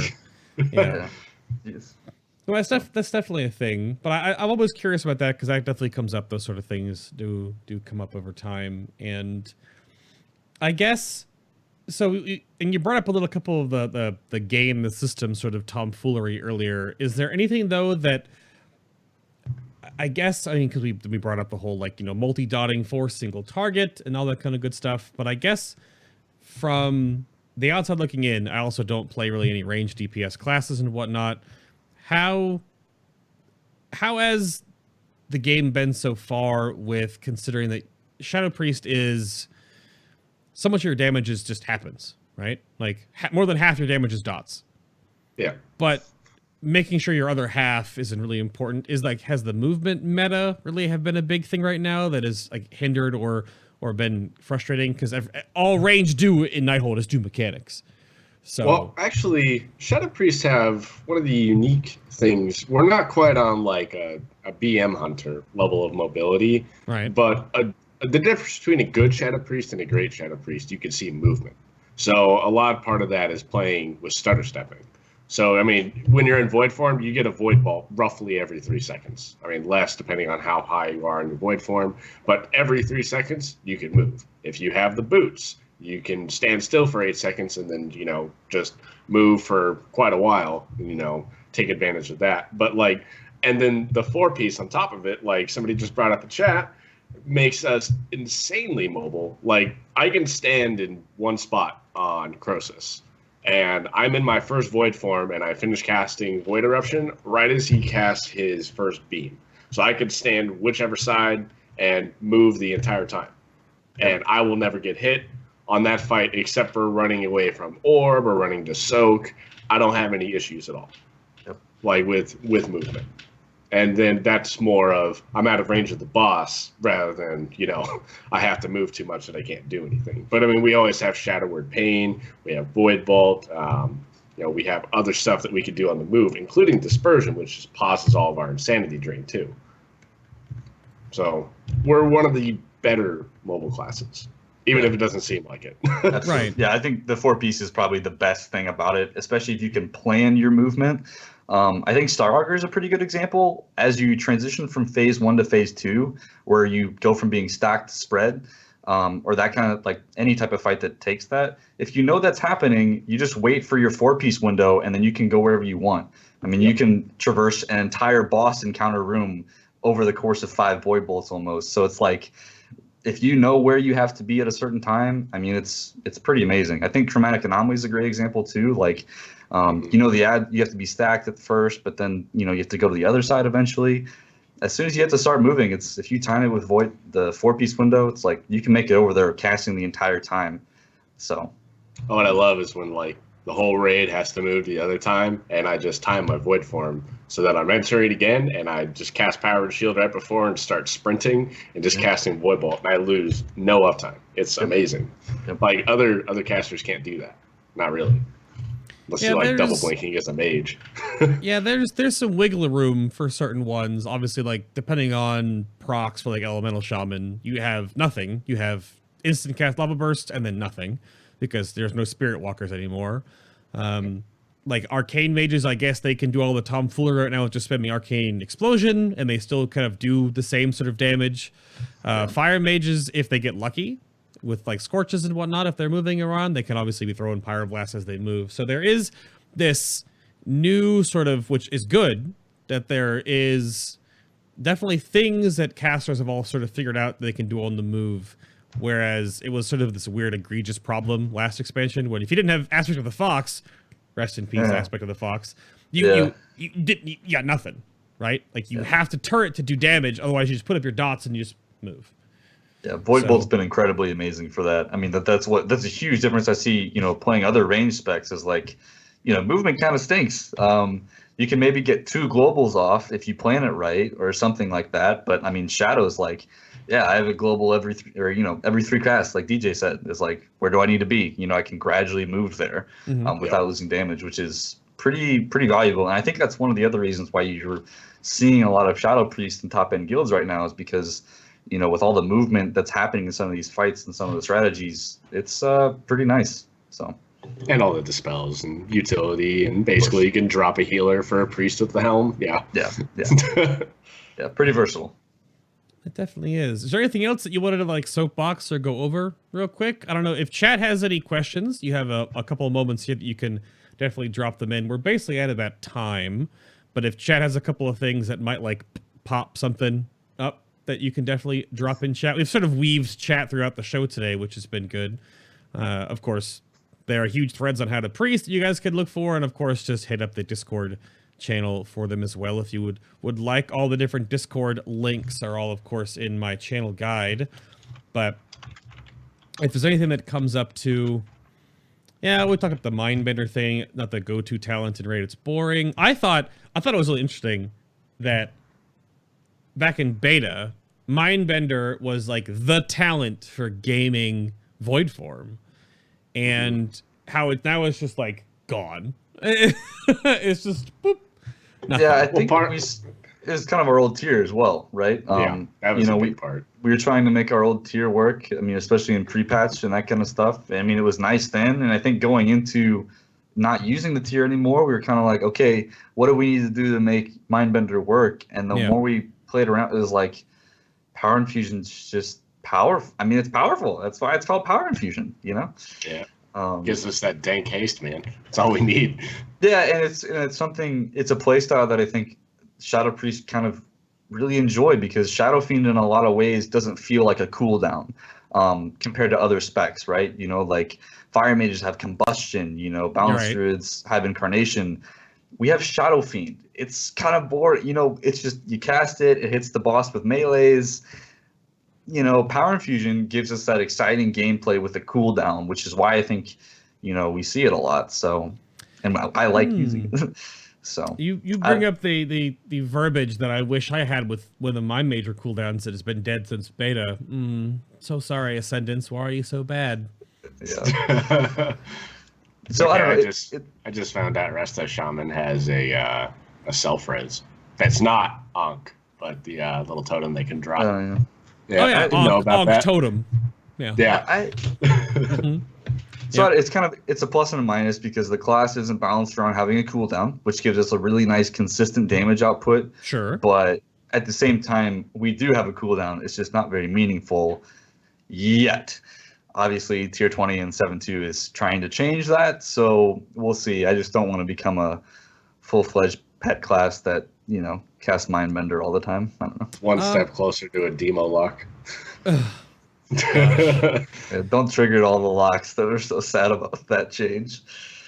Tom has a big question. If one of you wants to read through that, I guess the one question I had we got to bring up something from Twin Top. Do you have anything you wanted to make sure we talked about? I guess Dad Top. Yeah, I don't know if anything we may have missed. I hope we've been pretty comprehensive with everything else real quick here, but if anything you could, who has the better beard, Bay or Public? Definitely Public. No. Oh, thank you. I appreciate it. No. So, go ahead. Well, I mean, to answer Tom's question in chat, you know, in that situation, you'll want to go for the 4-piece. It'll be more valuable than that 3K haste proc, especially in Mythic Plus. However, some Mythic dungeons that you'll probably end up doing, that 3K haste proc could be better, and because you're not locked into a gear set, you can swap it on the fly. I mean, you can't do that in the middle of a raid fight, but pack to pack, you know, you'll just have to test it out on your own and figure out what the best thing is for you to run. Like, I swap out my trinkets from encounter to encounter in dungeons just because, you know, AoE trinkets are better on trash packs than, you know, on a boss. So yeah, and like we were talking about earlier, the 4-piece, not only does it do a lot of damage, it gives us that movement component, which is just so valuable right now. So it's amazing. So I think in general, if the question is, should I sacrifice 4-piece per X? The answer is pick 4-piece in almost every single case. So that's kind of just how that is right now. Fair enough. Let's see. Yeah, I'm making sure we didn't forget anything. I want to give us some time. Do you think Shadow Priest will be fun to play in 7.2? Do you consider the change if we're going to be the the pet class? It's not even a pet class. You just it's like a debuff. All your Mindbender or your Shadow Fiend is an animated dot. It's like a Demonology Warlock. They're still a dot class. Their dots just look like little demons. Yeah. They're still a dot class. Not much is changing. I mean, No, not at all. It's really not. Yeah, very like low. the class is still going to be the same. So if you enjoy it now, Yeah. you'll enjoy it then. Yeah. I think the only thing that I'm scared with, because we have a lot of hunters in my raid, and they complain about the pet AI being weird sometimes. So if we're casting more of that stuff, and we have bosses that are moving around, Shadow Fiend needs to melee things. So that's just the part I'm not exactly looking forward to as of now, because I enjoy playing with Power Infusion. So we'll see. Yep. I think the thing to keep in mind though is the core about Shadow, like DJ said, isn't changing. All of the cool stuff we have with Void Form and Void Bolt is all staying intact. So it should roughly play almost the exact same. So You had something you wanted to add, DJ? Go for it.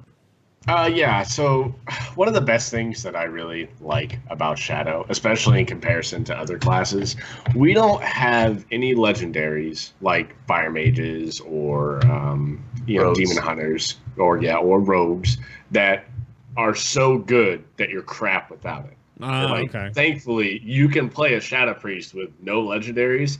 You'll be a bit behind, but you're not going to be like 20% behind the next person. And that's one of the best things too. Like, not only are we versatile, we have a lot of stuff that we can bring to the table, and it is a bit of a learning curve to pick up the class. Overall, we're fairly balanced in terms of itemization, our talents, our whole toolkit. It just flows really well together, but it feels like it has too many knobs, Yeah. So that was the last bit that I wanted to say. Other than Twin Top has almost the same amount of Legos as me, and he's a casual. Okay.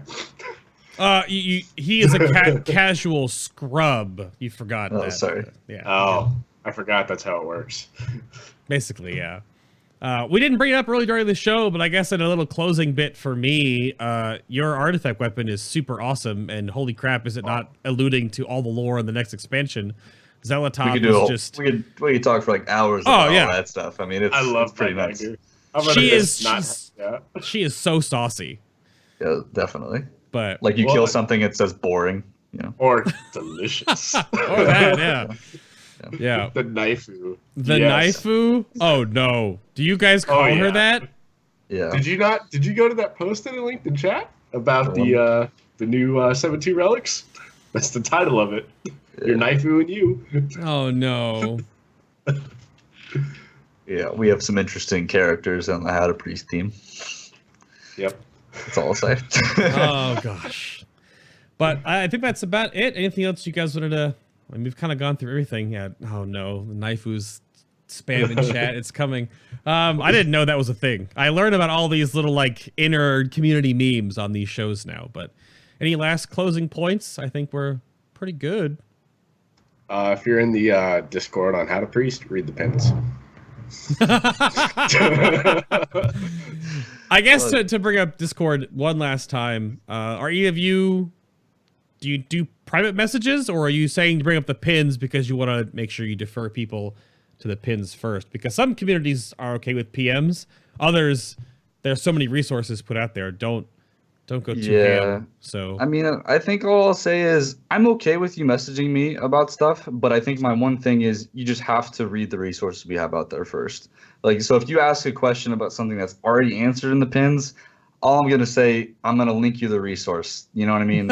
Yeah, okay. But if you have a specific question about how something works that isn't covered or not in the detail that you'd like, absolutely. I'm totally open to that. I think all of the mods are essentially the same way in How to Priest. We're there to help people, and that's bottom line for us. Okay. So. Yeah. I kind of bring that up every show going forward to make sure that's a common thing. But yeah, DJ, what? Veiled actually just brought up a good point in chat. Some people don't mind PMs. Like, I don't. Public doesn't. I know that. But some questions are better asked in a public, channel. Like, nobody's going to make fun of you if you ask, like, hey, why are we stacking haste? People will answer you, and you'll learn something, and you'll probably help other people out. And if it's really good, we'll pin it so other people cannot read the pins and ask the question again. But, Yeah. Yeah. That's fair. Well, all right, gentlemen, I think we're at time there, so I'm gonna hit the button. Thank you very much for tuning in to episode number 132 of Final Boss TV. Thank you very much for the guests on the show today. Of course, everyone for tuning in.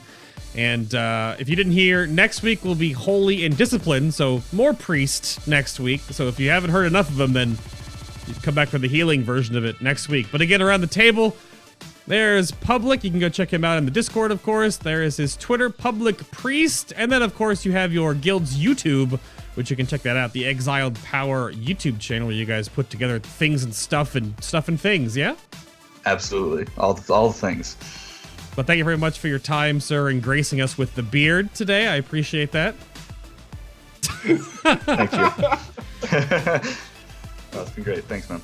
And then DJ is over here. You can go follow him at DJRiff1428 on Twitter. You can go bother him there, of course, or poke him in the Discord. Thank you for all the Sims and stuff you guys have done, and keep on making fun of Twin Top. I appreciate it. Of course. I'm curious, how many Twin Tops was that for the whole stream? People were counting. Yeah, well, we'll get a note on that in a moment, but yeah. But thank you very much for the time on the show, DJ. Both of you, I appreciate it. I think we're at 12 or 13. We made it to a dozen. Okay. Solid. Well, thank you again for tuning in to episode today. Again, Holy and Discipline Priest next week, followed by Vengeance, Demon Hunter, and then the Druid History Month. All 4 Druid specs in a row. That's it for me. Check out the BTS podcast if you want to support the show that extra mile on Patreon. That'll be going up shortly after the show today. Of course, YouTube for the full cut of the show will be up tomorrow, as well as iTunes, Stitcher, Google Play Music, and the website for the audio only if you want to check that out. But trusting your seal of artifact power, make sure you get to like 60,000-ish order hall resources to make sure you're good to go for the patch. Be above 51 traits. And until next week, everybody. Bye! Wave bye, nice people. Wave bye, or surrender to madness, or something. There we go. That works. Spirit fingers or something. I like it.